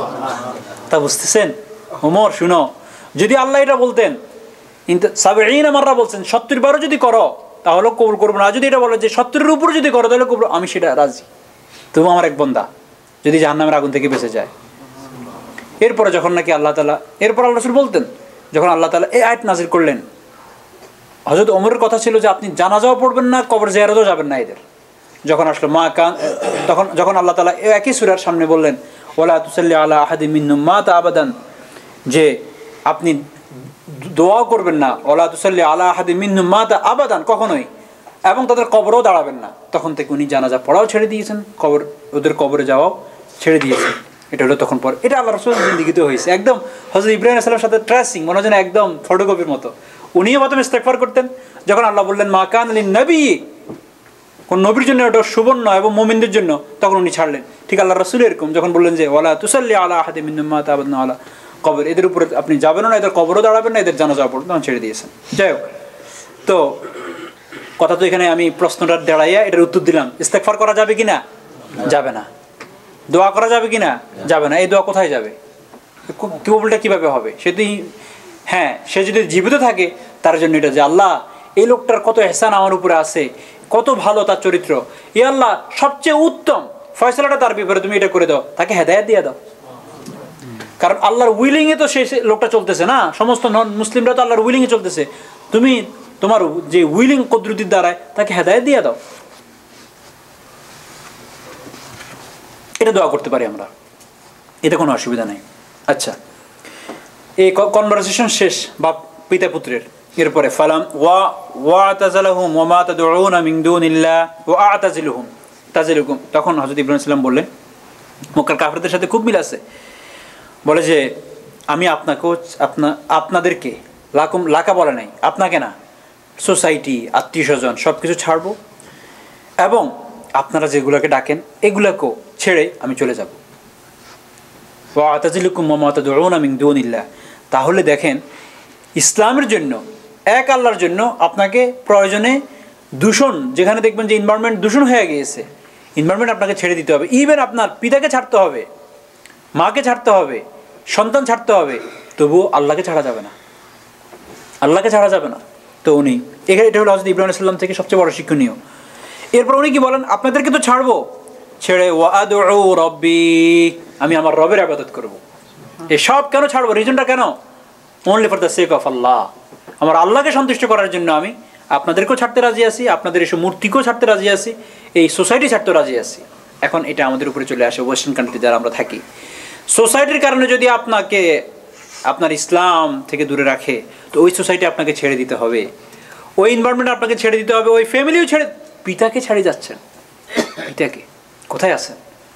ওয়া'তাজিলুকুম ওয়া মা তাদউনা মিন দুনিল্লাহ আসা আল্লা আকুনা বিদুআই রাব্বি শাকিয়া। এবং উনি বলেন, ইনশাআল্লাহ আমি আশাবাদী যে আমার প্রভু বিদুআই রাব্বি শাকিয়া, আল্লাহ, আমি আল্লাহর অবাধ্য হব না ইনশাআল্লাহ। এতে বিদুআই রাব্বি শাকিয়া। দেখেন, এখন আপনি বলবেন যে মা, এখান থেকে শিখলাম উনি বলতেছেন আমি আপনার অবাধ্য হয়ে চলে যাচ্ছি, এর দ্বারা কোনো অসুবিধা হবে না। এই জন্য আমরা বলি, যদি মাতা পিতার কজ হয় আপনার জন্য ইসলাম থেকে দূরে থাকার, তো ওই মাতা পিতা থেকে ছুটি চলে যাওয়ার পরে উনি যদি কিছু বাক্য মানে বাদ অনুবাদও করে, আর যদি কিছু আপনার বিরুদ্ধেও বলে এরকম যে তোমাকে আল্লাহ নিয়ে যাক, তোমার ধ্বংস হয়ে যাবে, ইনশাআল্লাহ এই জমিনে উনি এটা বললেও আল্লাহর দরবারে এগুলো ফুল হিসাবে যাবে, এগুলো গজব হিসাবে যাবে না। কারণ কিসের জন্য আপনি ছাড়তেছেন? আল্লাহর জন্য। কিন্তু আমরা কি এখন আল্লাহর জন্য ছাড়ি না? নিজেদের ওয়াইফের কারণ হয় না সম্পত্তির কারণ হয়, এই ছোট্টখাট্ট বিষয়ের জন্য ছাড়ি, আল্লাহর জন্য মোটেও ছাড়ি না। কেউ যদি মা বাপকে ছাড়িয়ে আসে অন্য কজ, এগুলো খুব কম। আসা আল্লাহ কুনা বিদুআই রব্বি শাকিয়া, আমার এই দোয়া, আমার এই প্রার্থনা, এগুলো কোনোটাই বৃথা যাবে না, ইনশাআল্লাহ আল্লাহ এটা অ্যাকসেপ্ট করবেন, হযরত ইব্রাহিম আলাইহিস সালাম বলেন। এবং একবারে এরকম মাইগ্রেট করেন, কোথাও এনভায়রনমেন্টে আসেন, ওভেন অফ জাহান্নামের ভিতরে আসেন, সেখান থেকে একটু বাইরে হন, দেখবেন আল্লাহর রহমত সরাসরি আসা শুরু হবে। প্রমাণ হযরত ইব্রাহিম আলাইহিস সালাম। এরপরে দেখেন, ইব্রাহিম আলাইহিস সালামের কোনো সন্তান তো নাই, বিবাহ করছেন তো আরও আগেই, স্ত্রী থেকে কোনো সন্তান হচ্ছে না, তো আল্লাহ বলেন ফালাম্মা আতাযালাহুম ওয়া মা ইয়াদউনা মিন দুনিল্লাহ, যখন ইব্রাহিম সাহস করিয়া তার সোসাইটি ছাড়লো এবং ওই সমস্ত জিনিস ছাড়লো যেগুলোর ইবাদত তারা করে, তো আমি আল্লাহ ওয়াহাবনা লাহু ইসহাক ওয়া ইয়াকুব, তাকে আমি ইসহাক এবং ইয়াকুবের মতো সন্তান দিয়ে দিয়েছি। শুরু হয়েছে নি বরকত, ব্লেসিং। উনাকে কে দিয়ে কি দিয়েছেন? ইসহাক এবং ইয়াকুব। এরপরে কি বলে, ওয়াহাবনা ওয়া কুল্লান জাআলনা নাবিয়্যা, তাকেও বানাইছি, ইসহাককেও বানাইছি, নবী ইয়াকুবকেও বানাইছি, প্রত্যেকটা নবী বানাইছি আমি, এটা আরেক নিয়ামত। এখন প্রশ্ন আসতে পারে না, ইয়াকুব আলাইহিস সালাম কি হযরত ইব্রাহিম আলাইহিস সালামের ছেলে? তা তো না। অর্থাৎ হযরত ইব্রাহিম আলাইহিস সালামের ছেলে ইসহাক আলাইহিস সালাম, আর ইসহাক আলাইহিস সালামের ছেলে কে? তো আমরা সাধারণত নাতি সহকারে তাদের সন্তান বললে কোনো অসুবিধা নাই। এখন তো আরেকটা প্রশ্ন এসে পড়েছে, ইসহাকের আলোচনা আসছে, আবার সেকেন্ড সিঁড়ি ইয়াকুব আলোচনা আসছে, প্রথম সিঁড়ি ইসমাইল আলোচনা তো আসে নাই। ইসমাইল আলাইহিস সালাম হযরত ইব্রাহিম সালামের ছেলে না? আর মক্কার লোকদের সামনে মানে আলোচনা চলতেছে, হযরত ঈসা আলাইহিস ইসহাকের আলোচনা করতেছে, যাকে ওনারা কম চিনেন, আর যাকে বেশি চিনেন তার আলোচনাটা কেন করেন নাই? প্রশ্নটা আসে কিনা কি ভাই? এটার উত্তর হলো, হযরত ইসমাইল আলাইহিস সালামের সাথে হযরত ইব্রাহিম সালাম থাকেন নাই, তো হযরত ইসমাইল আলাইহিস সালাম, হযরত ইব্রাহিম আলাইহিস সালাম ওনার সময়টা কাটাইছেন ইসহাক তার ছেলে এবং ইসহাকের মা হযরতে সায়রা রাদিয়াল্লাহু তাআলা আনহা বলতে পারেন, কোনো অসুবিধা নাই, ইনাদের সাথে ছিলেন। তো যার সাথে ছিলেন না সেটা কি ব্লেসিং? হযরত ইসমাইল এবং তার মাকে রেখে গেছেন মক্কায়, ওনাদের সাথে উনি ছিলেন না, তো ওনাদের সাথে না থাকা এটা কি ওনার জন্য একটা ব্লেসিং? তো এই আলোচনাটা কেন করবে? এই জন্য কোরআন এই জায়গাটা ছাড়ছে যে যাদের সাথে থাকি আমি তাকে আরাম দিয়েছি। হজরত ইব্রাহিম সোসাইটি ছেড়ে দিয়েছে, তার লোকবল নাই, সবাইকে ছেড়ে চলে গেল, আমি তার ঘরে সন্তান দিয়ে দিয়েছি, ইসহাককে দিয়ে দিয়েছি। ইসহাকের মার সাথে আর ইসহাকের সাথে আল্লাহ হজরত ইব্রাহিম খলিলুল্লাহ ছিলেন আজীবন। এই জন্য এই আলোচনাটা এখানে আনছেন। ইসমাইলের সাথে তো ছিলেন না, এখানে মেনলি তো আল্লাহ তাআলা শুধু ওই পার্টগুলো দিচ্ছেন যেগুলো ব্লেসিং। হজরত ইসমাইল সন্তান হিসেবে হওয়া তো ব্লেসিং, কিন্তু উনি ওনার সাথে ছিলেন না, সন্তান হয়েছে সোজা রেখে আসছে মরুভূমিতে। এই জন্য এই আলোচনাটা এখানে আসে নাই। ক্লিয়ার বুঝছেন? এই এবং আল্লাহ তাআলা বলেন শুধু সেটা তো করে নেই, আমি এত সন্তান দিয়েছি এবং ওদের সবাইকে নবী বানাইছি। শুধু তা না, হযরত ইয়াকুব আলাইহিস সালাতু ওয়াস সালাম, ইসহাক আলাইহিস সালাতু ওয়াস সালাম হলো নবীদের পিতা। কিভাবে? সমস্ত বনি ইসরায়েলের যত নবী সব এই বংশ থেকে আসছেন। সুবহানাল্লাহ। হযরত ইসমাইলের এক ছেলে ইসহাক, ইসহাকের এক ছেলে ইয়াকুবের বংশধরে একবারে যত নবী বনি ইসরায়েলের আছে সমস্ত নবী এখান থেকে আসছে। তো এই সব কেন? হযরত ইব্রাহিম খলিলুল্লাহর কুরবানি, স্যাক্রিফাইস। এরপরে একটা দ্বিতীয় ব্লেসিং এর কথা বললাম আল্লাহর পক্ষ থেকে, উনি যেটা রিসিভ করেছেন আরও আছে। ওয়াজআলনা লাহুম ওয়াবাহাবনা লাহুম মির রাহমাতিনা, আমি তাকে আমার পক্ষ থেকে রহমত দিয়েছি। কি কি দিয়েছি সেটা?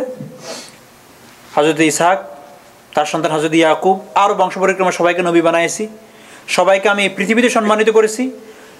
সম্মানের দিক থেকেও সম্মানী, সন্তানের দিক থেকেও সম্মানী, সম্পদের দিক থেকেও সম্মানী ছিল। সুবহানাল্লাহ। এটাকে বলা হয় ওয়াহাবনা লাহুম মির রাহমাতিনা ওয়াজআলনা লাহুম লিসানা সিদকিন আলিয়া। আরও একটা, এবং আমি মানুষের মুখে মুখে তাদের প্রশংসা রেখেছি। ওয়াজআলনা লাহুম, লিসান মানে হলো জিহ্বা, মানুষের মুখ, সিদকিন আলিয়া, প্রত্যেকের মুখে মুখে তাদের মানে গুণগান, জয়গান। হযরত ইব্রাহিম খলিলুল্লাহর কথা আমরা, অন্য দুজনের কথা বাদ দেন, যিনার সবচেয়ে স্যাক্রিফাইস, তার আলোচনাটা কোথায় নাই। এত নামাজ পড়ে কয়জন সাহাবীর, পুরা কোরআন শরীফ পড়ে একজন সাহাবীর নাম মনে হয় আছে। এত নামাজ পড়ে প্রত্যেক নামাজে কামা বারাকতা আলা ইব্রাহিম ওয়া আলা আলি ইব্রাহিম ইন্নাকা হামিদুম মাজিদ স্যাক্রিফাইস করি, সেখানে বলি কামা তাকাব্বালতা মিন হাবিবিকা ইব্রাহিম মিন খলিলিকা ইব্রাহিম বলি না আমরা? কোথায় নাই? যত দুরূদ পড়বেন, সবচেয়ে বড় দুরূদ যেটা নামাজে বেশি পড়ি, নাই? এভাবে মানুষের মুখে মুখে রেখে দিয়েছেন আল্লাহ তাআলা। হযরত ইব্রাহিম আলাইহিস সালাম আল্লাহ তাআলা বলতেছেন যে আপনার এই স্যাক্রিফাইসের কারণে আপনাকে আমি এই নিয়ামত দিয়ে দিলাম যে সারা পৃথিবীতে কিয়ামত পর্যন্ত আপনার গুণগান গাওয়া হবে। আপনি চলে গেছেন 1000 বছর আগে, কিন্তু কিয়ামত পর্যন্ত এই জগৎবাসী আপনার নাম নেবে। যেমন মুহাম্মদ আল্লাহ রাসূলের নাম নেওয়া হচ্ছে, আযান দিবেন সেখানে আছে, কালিমা পড়বেন সেখানে আছে, আত্তাহিয়াত পড়বেন সেখানে আছে, থাকবে। সুবহানাল্লাহ। তাই ওয়াজআলনা লাহুম লিসানা সিদকিন আলিয়া, ইয়া আল্লাহ, মানে ভালো আলোচনা ওনাদের থাকবেই। বাস এর মাধ্যমেই এই রুকুটা শেষ হয়ে গিয়েছে। এরপরে চতুর্থ রুকুর আলোচনা হবে ইনশাআল্লাহ, আল্লাহ তাআলা যদি তৌফিক দেন আগামী সপ্তাহে চতুর্থ রুকু আলোচনা করব। এটা হলো মোটামুটি আজকের তাফসীরের আলোচনা। এরপরে একটা ছোট্ট আলোচনা করবো আজকে মা বোনদের উদ্দেশ্যে, যেখানে আমাদের যারা আমরা আছি এখানে ভাই ব্রাদার, আমাদের একটু প্রয়োজন থাকা, এই জন্য দুইজনের মধ্যে সেই আলোচনাটা করতেছি। প্রথমত এই আলোচনাটা একটু সেন্সিটিভ, আমরা কেউ এটাকে ওইভাবে না নিই, যেহেতু এখানে আসা বসা এটা এই জন্যেই, এটা আমাদের এক ধরনের কাউন্সেলিং, যে আমরা এই দেশে শিখার জন্য আমাদের বিভিন্ন সোর্স নেই, যেটা হয়তো আমাদের ইসলামিক কান্ট্রিগুলোতে ক্যাসেটের মাধ্যমে, কখনো নিজের ঘরে তালিমের মাধ্যমে, এগুলোর কারণে আমরা অনেক সময় অনেক কিছু শিখতে পাই, কিন্তু ওয়েস্টার্ন কান্ট্রিগুলোতে সোর্স নাই। এই জন্য অনেকগুলো মাসালা যদিও ইন্ডিভিজুয়ালি কমপ্লিটলি ইন্ডিভিজুয়াল বলা উচিত, তারপরেও সামনাসামনি বলার ফায়দা হলো যদি এক পক্ষ স্মরণ নাও রাখে আরেক পক্ষ স্মরণ রাখলেও কাজ হয়ে যাবে, আমল হয়ে যাবে। হয়তো এই মশালাটা মা ভুলে গেলেন, কিন্তু বাবার স্মরণ থাকলে তো কাজ হয়ে গেল। এই জন্য এই মশালাটা আনতেছি, এটাকে আমরা অন্য কোনো দৃষ্টিকোণ থেকে না দেখি। সেটা হলো যে আমাদের মা বোনদের মাসিক একটা সময় যায়, যেটাকে আমরা হায়েজ বা ঋতুস্রাব বলি না, বা এখানে আর বিভিন্ন ওয়ার্ডে আলোচনা হয়, ছুটিও বলি, অনেক সময় আমরা পিরিয়ড বলি। তো এই ঋতুস্রাব অবস্থায় মহিলাদের জন্য যে সকল কাজ করা হারাম, এটা হলো টাইটেল। এক তো হলো হায়েজ, এই যে বিষয়টা মা বোনদের হয়, কেন হয় সেটা তো ডাক্তারি আলোচনা, সেটা আমার করার প্রয়োজন নাই। কিন্তু পৃথিবীতে প্রথম এই সাবজেক্টটাকে সুন্দরভাবে প্রকাশ করেছে একমাত্র কোরআন। এই ছাড়া ইহুদি নাসারা, এই ছাড়া আরও যারা আছেন সবাই এটাকে ঘৃণার চোখে দেখতেন, ইসলাম এটাকে সৌন্দর্য চোখে দেখেছেন। ইয়েস আলুনাকা আনিল মাহিজ, জিজ্ঞাসা করা হয়েছে হায়েজটা কি জিনিস ইয়া রাসূলুল্লাহ, এটা কেন হয় হঠাৎ করে, মাসে একবার হঠাৎ করে শুরু হয়, এটা কেন? বলে কুল হু আযান ফাতাজিলুন নিসা। এটা একটা কষ্টদায়ক জিনিস, এটা তো আল্লাহ আমাদেরকে দেয় নাই, মা বোনদেরকে দিয়েছেন, মা বোনদেরকে কষ্টটা দিয়ে প্রত্যেক মাসে কষ্টটা করবে। কিন্তু এছাড়া ইহুদি ধর্ম কেমন করতেন বেয়াজ্জতি মা বাপকে জানেন? মা বোনদেরকে যখন নাকি তাদের এই সময় হতো তখন তাদেরকে গোয়াল ঘরে রাখা হতো। গোয়াল ঘর বুঝেন? ঘরের বাইরে গরু ছাগলের সাথে তাদেরকে রাখা হতো, যে এই মুহূর্তে যে কয়দিন তোমাদের এটা চলে এই কয়দিন তোমরা আর গরু ছাগলের মধ্যে কোনো ব্যাসকম নেই। ইহুদিদের কথা বলতে, যারা নিজেদের সভ্যতার যোগ বলি এখন সমস্ত হিউম্যান রাইটসের প্রধান, তাদের কথা বলতেছি। বিড়াল একটার পা ভেঙে গেলে সেখানে $1 মিলিয়ন ইয়ে করতে রাজি, রক্তের বন্যা বয়ে গেলো সেখানে কিছু হয় না। কি ধরনের মানে পৃথিবীতে আমরা বসবাস করতেছি, আল্লাহ হেফাজত করুক। যাই হোক, তাদের কথা বলতেছি, তারা এটাকে ডিকশনারি খুলে দেখেন, তারা এটাকে মনে করা হতো যে এটা সবচেয়ে নিন্দনীয়, এবং বিভিন্ন ধর্ম তো আরও অন্যান্য ধর্ম তো আরও বাজে মনে করতো। তো ইসলাম এটাকে সৌন্দর্য চোখে দেখেছেন, ইসলাম এটাকে রিয়েল রাইট দেওয়ার চেষ্টা করেছে। এ সম্পর্কে একটু আলোচনা করব আজকে। প্রথম তো হলো সংক্ষেপে যে ঋতুবর্তী মহিলাদের সাথে প্রথম যে জিনিসটা হারাম সেটা হলো যে আমরা ওই সময় শারীরিক যে দৈহিক যে মিলন, এই মিলন করা যাবে না। অর্থাৎ এক্স্যাক্টলি যেটাকে আমরা সহবাস বলি, এটা করা যাবে না। এছাড়া বাকিগুলো জায়েজ। কে বলে? কোরআন বলে। কোরআনে আছে সূরা বাকারা 220 আয়াত নম্বর দেখবেন যে ইয়াসআলুনাকা, এরা আপনাকে এই হাইজ সম্পর্কে জিজ্ঞাসা করে। মুসলমানরা বলেন যে এই বলো, ওই সময় বলে দেন আপনি কুল হুয়া আযান, এটা অপবিত্র, কাজেই তোমরা হাইজ অবস্থায় অর্থাৎ যখন ঋতুস্রাব চলে এই অবস্থায় স্ত্রী মিলন থেকে বিরত থাকো। তখন পর্যন্ত তাদের সাথে সহবাসে লিপ্ত হবে না যতক্ষণ না তারা পবিত্র হয়ে যায়। যখন পবিত্র হয়ে যাবে তখন পারবা। যখন উত্তম রূপে পরিশুদ্ধ হয়ে যাবে তখন গমন করো তাদের কাছে, যেভাবে আল্লাহ তাআলা তোমাদেরকে হুকুম দিয়েছেন। নিশ্চয়ই আল্লাহ তওবাকারী এবং অপবিত্রতা থেকে যারা বেঁচে থাকে তাদেরকে পছন্দ করেন। সো যদি কাউ হয়ে থাকে তওবা করবেন, আর পবিত্র থাকে যারা তাদেরকে আল্লাহ পছন্দ করেন। তাহলে এই কাজটাকে আল্লাহ তাআলা কোরআনে বলছেন এই সময়টা অপবিত্রতার সময়, এই অপবিত্রতার সময় তুমি যাইও না, এটা করো না। আর আমি আল্লাহ অপবিত্রতা থেকে বেঁচে থাকে যারা তাদেরকে পছন্দ করি। এতে বুঝলাম যে এটা হারাম, ওই সময় যাওয়া যাবে না। এখন প্রশ্ন হলো যে ঠিক আছে স্ত্রী মিলন আমরা করলাম না, কিন্তু ইহুদিরা তো দেখা যায় একটা কাজ ভালো করতো যে একদম আলাদাই করে রাখতো, যাতে করে আর প্রশ্নেই না আসে, মনে না আসে, দিলেই না আসে। তো আমরা তো সাথে শুই, এটা কেমন? ওটা তো এক ধরনের মিলন, সাথে শুই, গড়াগড়ি করি। তো হাদিসে আছে শুধু মিলনটা করতে পারবেন না, এছাড়া সবই করতে পারবেন। ইসনা কুল্লা শাইইন ইল্লা নিকাহ, সহিহ মুসলিমে আছে যে আল্লাহ রাসূল সাল্লাল্লাহু আলাইহি সাল্লাম বলেন যৌন সঙ্গম ছাড়া তোমরা সব কিছুই করতে পারো, কোনো অসুবিধা নেই। এবং আল্লাহ রাসূল বলতেন, একদিন আয়েশা সিদ্দিকা রাদিয়াল্লাহু তাআলা আনহা ওনাকে পানি দিতে বললেন, উনি নিজে বললেন যে তখন আমি একটু করতেছিলাম, তখন আল্লাহ রাসূল বলতেন তোমার হাতে কি নাপাক আছে নাকি? এই জন্য বলে যে আমার ওই সমস্ত অবস্থায় আল্লাহ রাসূল একই কম্বলের নিচে শুইতেন, একই গ্লাস আমরা পানি শেয়ার করে খাইতাম, অনেক সময় আমি খাওয়াই দিতাম। ইসলাম এটা কীভাবে দেখেছে, যেই আপনার সঙ্গিনী আপনার সাথে ছিল ওই সময়ও থাকবে, এটাই তো বিউটি, থাকবে ওই সময়। বরঞ্চ আমি আরও আগেও বলেছি ওই সময় আমরা একটুখানি এক্সট্রা কেয়ার করি, মা বোনদের একটু এক্সট্রা কেয়ার করি, কারণ এই সময় শরীরটা আপনার এত বেশি মানে নিডস, এই সময় বডি নিডস করে যে আমাকে কেউ হেল্প করুক। এই সময় অন্যান্য সময়ের মতো অ্যাক্টিভ থাকে না, না আমরা কেয়ারে করি না, আসলেই বিরক্ত হয়ে যায়, বলি কয়দিন আর মাসে তোমার 2 বারে হয় মনে হয় নাকি? এটা ঠিক না, জুলুম আপনার উপর হতো কেমন হতো? মুসলমানই এটার ভয়ে কত পালাইতাম আমরা। জি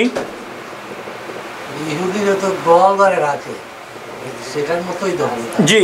তো এখন প্রশ্ন হলো যে এই সমস্ত অবস্থায় আমরা সকলেই চেষ্টা করি কখনো ভুলে যেন আমাদের না হয়। যদি হয় শরীয়ত কি বলে? প্রশ্ন কাফারা আছে, হাদিসে আছে কাফারা দেওয়া।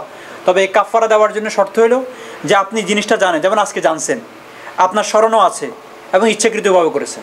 যদি এরকম হয় স্মরণ নাই, জানেন না, ইচ্ছাকৃতভাবে হয় নাই, হঠাৎ কেমন জানি হয়ে গেছেন, ক্রেজিনেস হয়ে গেছেন, তার জন্য কোনো কাফারা দিতে হবে না। মুগ্ধা কথা ভাই, আমরা এই সময় এটা থেকে বিরত থাকি। এই একটা হারাম কাজ হলো যখন নাকি হায়েজ অবস্থা থাকে। দ্বিতীয়, ঋতুবর্তী মহিলার জন্য নামাজ রোজা বৈধ নয়, এটা একটা কাজ।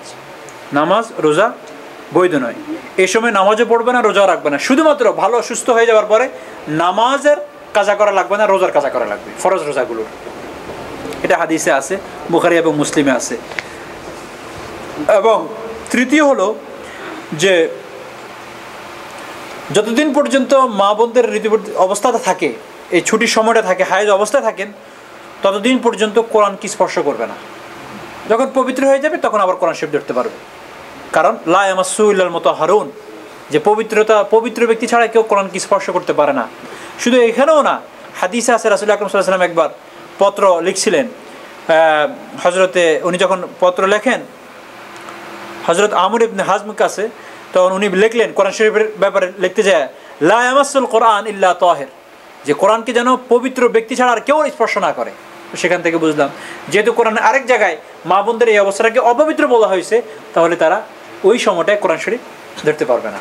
এটা একটা বিষয়। এই ব্যাপারে আমরা এখন হলো কোরআন তেলাওয়াত করতে পারবে কিনা, তসবিহ তাহলিল সব করতে পারবে, সুবহানাল্লাহ, আলহামদুলিল্লাহ, আরও যা যা তসবিহ আছে সকাল বিকেল আমরা পড়ি, বিসমিল্লাহিল্লাযী লা ইয়াদুররু মা ইসমিহি, তারপরে আমরা রাযীতু বিল্লাহি রাব্বান ওয়া বিল ইসলামি দীন, আরও অনেক তসবিহ পড়ি না, ওগুলো সব পড়তে পারবো।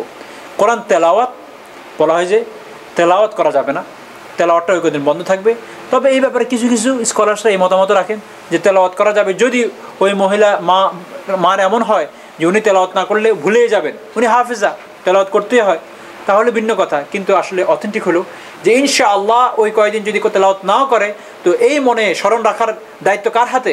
আল্লাহর হাতে। ইনশাআল্লাহ উনি স্মরণ রাখাবেন, এটা জরুরি না। তবে কিছু কিছু স্কলারদের মতামত আছে, আমি এটা ব্যক্ত করলাম, আমি ডিটেলসে গেলাম না, যেহেতু যে মতামতটা আছে সেটা কিন্তু স্ট্রং মতামত হলো না তেলাওয়াতও করা যাবে না ধরা যাবে, কিন্তু জিকির আজকার করতে পারবো, কোনো অসুবিধা নেই। আসতেছি, আলোচনা করতে দেন।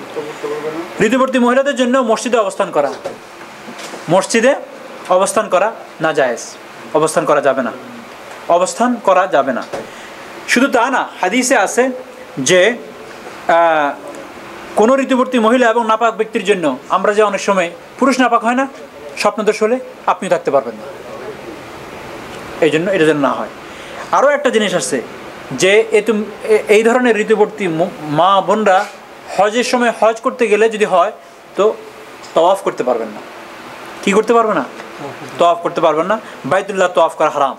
হযরত আয়েশা সিদ্দিকা রাদিয়াল্লাহু তাআলা আনহা থেকে বর্ণিত আছে, তিনি বলেন যে আমি যখন এরকম হজ করতে গেলাম, ঠিকই তওয়াফের আগে আমার এরকম হলো, তখন রাসূল আকরাম সাল্লাল্লাহু আলাইহি ওয়াসাল্লাম বললেন, বুখারী মুসলিম হাদিসটা আছে যে ফাফআলি মা ইয়াফআলুল হাজ, হাজরা যা করে তুমি সব করো, শুধুমাত্র গায়রা আল্লাহ তাতুফি বিল বাইত হাত্তা তাথুরি, তুমি বাইতুল্লাহ তওয়াফটা করবা না এই পর্যন্ত যে তুমি পবিত্রতা হবে, যখন তুমি পবিত্র হইবা তখন আসি তওয়াফটা করবা। হাদিসে আছে এটা। তো এই মোটামুটি কয়েকটা জিনিস এটা বললাম প্রথমে, যে সময় আমরা যেন আমাদের দৈহিক মিলনটা না হয়, এছাড়া সব পারা যাবে, তার সাথে থাকা, খাওয়া, আলিঙ্গন করা, সব কিছুই, শুধু মিলনটা করা যাবে না। আর দ্বিতীয় হলো যে আমরা ওই সময় নামাজ রোজা করবো না, পরবর্তীতে রোজার কাফারা, রোজা আদায় করে নেবে কিন্তু নামাজের প্রয়োজন নেই। এরপরে তওয়াফ করা যাবে না, তারপরে আপনার কোরআন স্পর্শ করা যাবে না, পড়া যাবে না, আর হলো মসজিদে গমন করা যাবে না, অবস্থান করা যাবে না। তো মসজিদে যে অবস্থান করা না যায় তখন ওই সময় আমাদের মসজিদে আসা যাবে না। এই জন্য এখন প্রশ্ন হতে পারে আপনাদের কাছ থেকে যে এই যে মসজিদগুলোতে প্রোগ্রাম হয়, আমার মা বোন শুনতে চায়, কিন্তু তার তো হয়তো দেখা গেছে 10 দিন যদি হয় 2 শুক্রবার পড়ে যাবে, 1 শুক্রবার রাত্রে হলো, আরেক শুক্রবার তো এইভাবে আসবে, একটা কথার কথা। কি করণীয়? এর জন্য খাদেম বা মসজিদে যারা ম্যানেজ করেন, এই জন্য তো ম্যানেজমেন্ট বলে, আপনাদের একটা জায়গা ম্যানেজ করতে হবে যেটা মসজিদের অংশ না, কোনো অসুবিধা নেই, তার তো আলোচনা শোনার প্রয়োজন। উনি ওই জায়গায় আসি বসবেন, যেটাকে আপনারা ডিক্লেয়ার করবেন যে এটা মসজিদের অংশ না, এটা আমাদের অ্যাসেম্বলি, এখানে আমরা খানা খাই, এখানে আমরা অফিসের কাজ করি, এখানে আমরা মিটিং করি। কারণ মসজিদে মিটিং জায়েজ আছে? জায়েজ তো নাই। মসজিদে দুনিয়াবি কথা বলা যাবে না, মিটিং কীভাবে করবেন আপনি? তো ওই জায়গাটায় মা বোনরা আসি বসতে পারেন, যাদের এই অবস্থা। এটা হলো ম্যানেজমেন্টের। এই জন্য আমরা অনেক সময় বলি মসজিদের একটা কমিউনিটি সেন্টারের প্রয়োজন।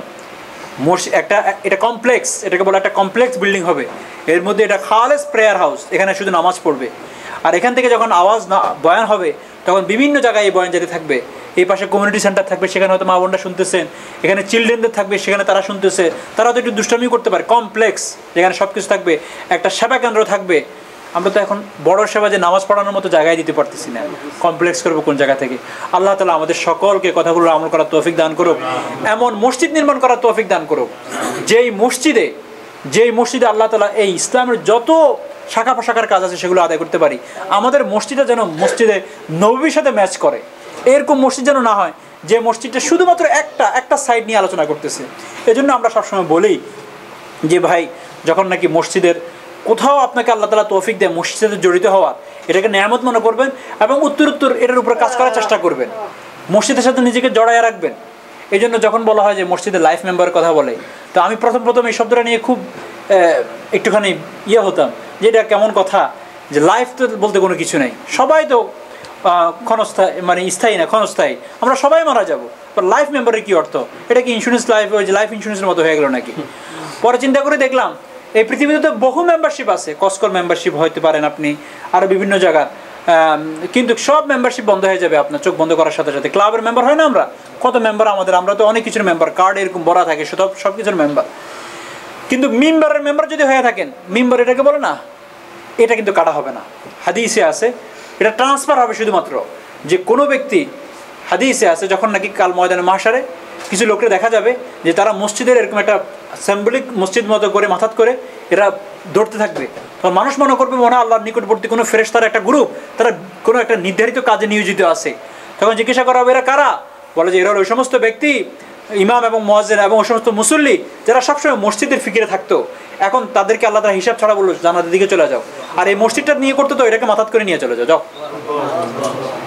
জি, তাহলে এবং শুধু এটা তো আরেকটা হাদিস তো আমরা সবাই সবসময় শুনি, এটা শুনতে শুনতে অনেকের মুখস্থ হয়ে গেছে, এবং যারা মসজিদ সংক্রান্ত কাজ করে তারা আর কিছু না জানো এই হাদিসটা জানে, মান মানারিল্লাহি বাইতান, যে নাকি আল্লাহর ঘরের জন্য কোনো একটি ঘর শুধু কোথাও আছে এতটুকু, পাখির বাসা পরিমাণ সহযোগিতা করে, পাখির বাসা এতটুকু, এটা ডিম রাখার জায়গা, তো আল্লাহ কাল ময়দানে মাহশারে এতটুকুর বিনিময় একটা বেটার হাউস তার জন্য নির্মাণ করবে। তো এই জন্য লাইফ, আপনি যদি এখানে লাইফ মেম্বার হন তো এটা শেষ না, এটা ট্রান্সফার হয়ে ওখানে চলে যাবে, আপনি আবার ওখানে আল্লাহ তাআলা আপনার মেম্বার বানাচ্ছেন না, আপনাকে ঘর দিচ্ছেন না সদস্য হিসাবে, আপনার সদস্য পদ থাকার কারণেই তো আপনাকে ওখানে তার বেনিফিট হিসাবে ঘর দিচ্ছেন। এই লাইফ মেম্বার আমরা হইতে পারি, কোনো অসুবিধা নাই। এই জন্য আপনাদের অনেকটা আমি একটুখানি বলবো যে আমরা আমাদের যাদের সুযোগ হয় আমরা একটুখানি মসজিদের সাথে নিজেকে জড়ায় রাখি। কি হবে, আস্তে আস্তে আমরা দিয়ে দিব, আস্তে আস্তে মসজিদের সাথে নিজের নামটাও থাকলো, হইতে পারে আপনি পুরোটা দিতেও পারেন নাই, মৃত্যুবরণ করলেন, কিন্তু খাতায় থেকে যাবে আপনি লাইফ মেম্বার। আল্লাহ তাআলা আমাদের সকলকে মসজিদের খেদমত করার তৌফিক দান করেন। যে দেশে আসি, যেখানে আসি, যতটুকু আমাদের যতটুকু সামর্থ্য আছে অতটুকু অনুযায়ী আমল করার তৌফিক দান করেন। ওয়া আখির দাওয়ানা আলহামদুলিল্লাহি রাব্বিল আলামিন।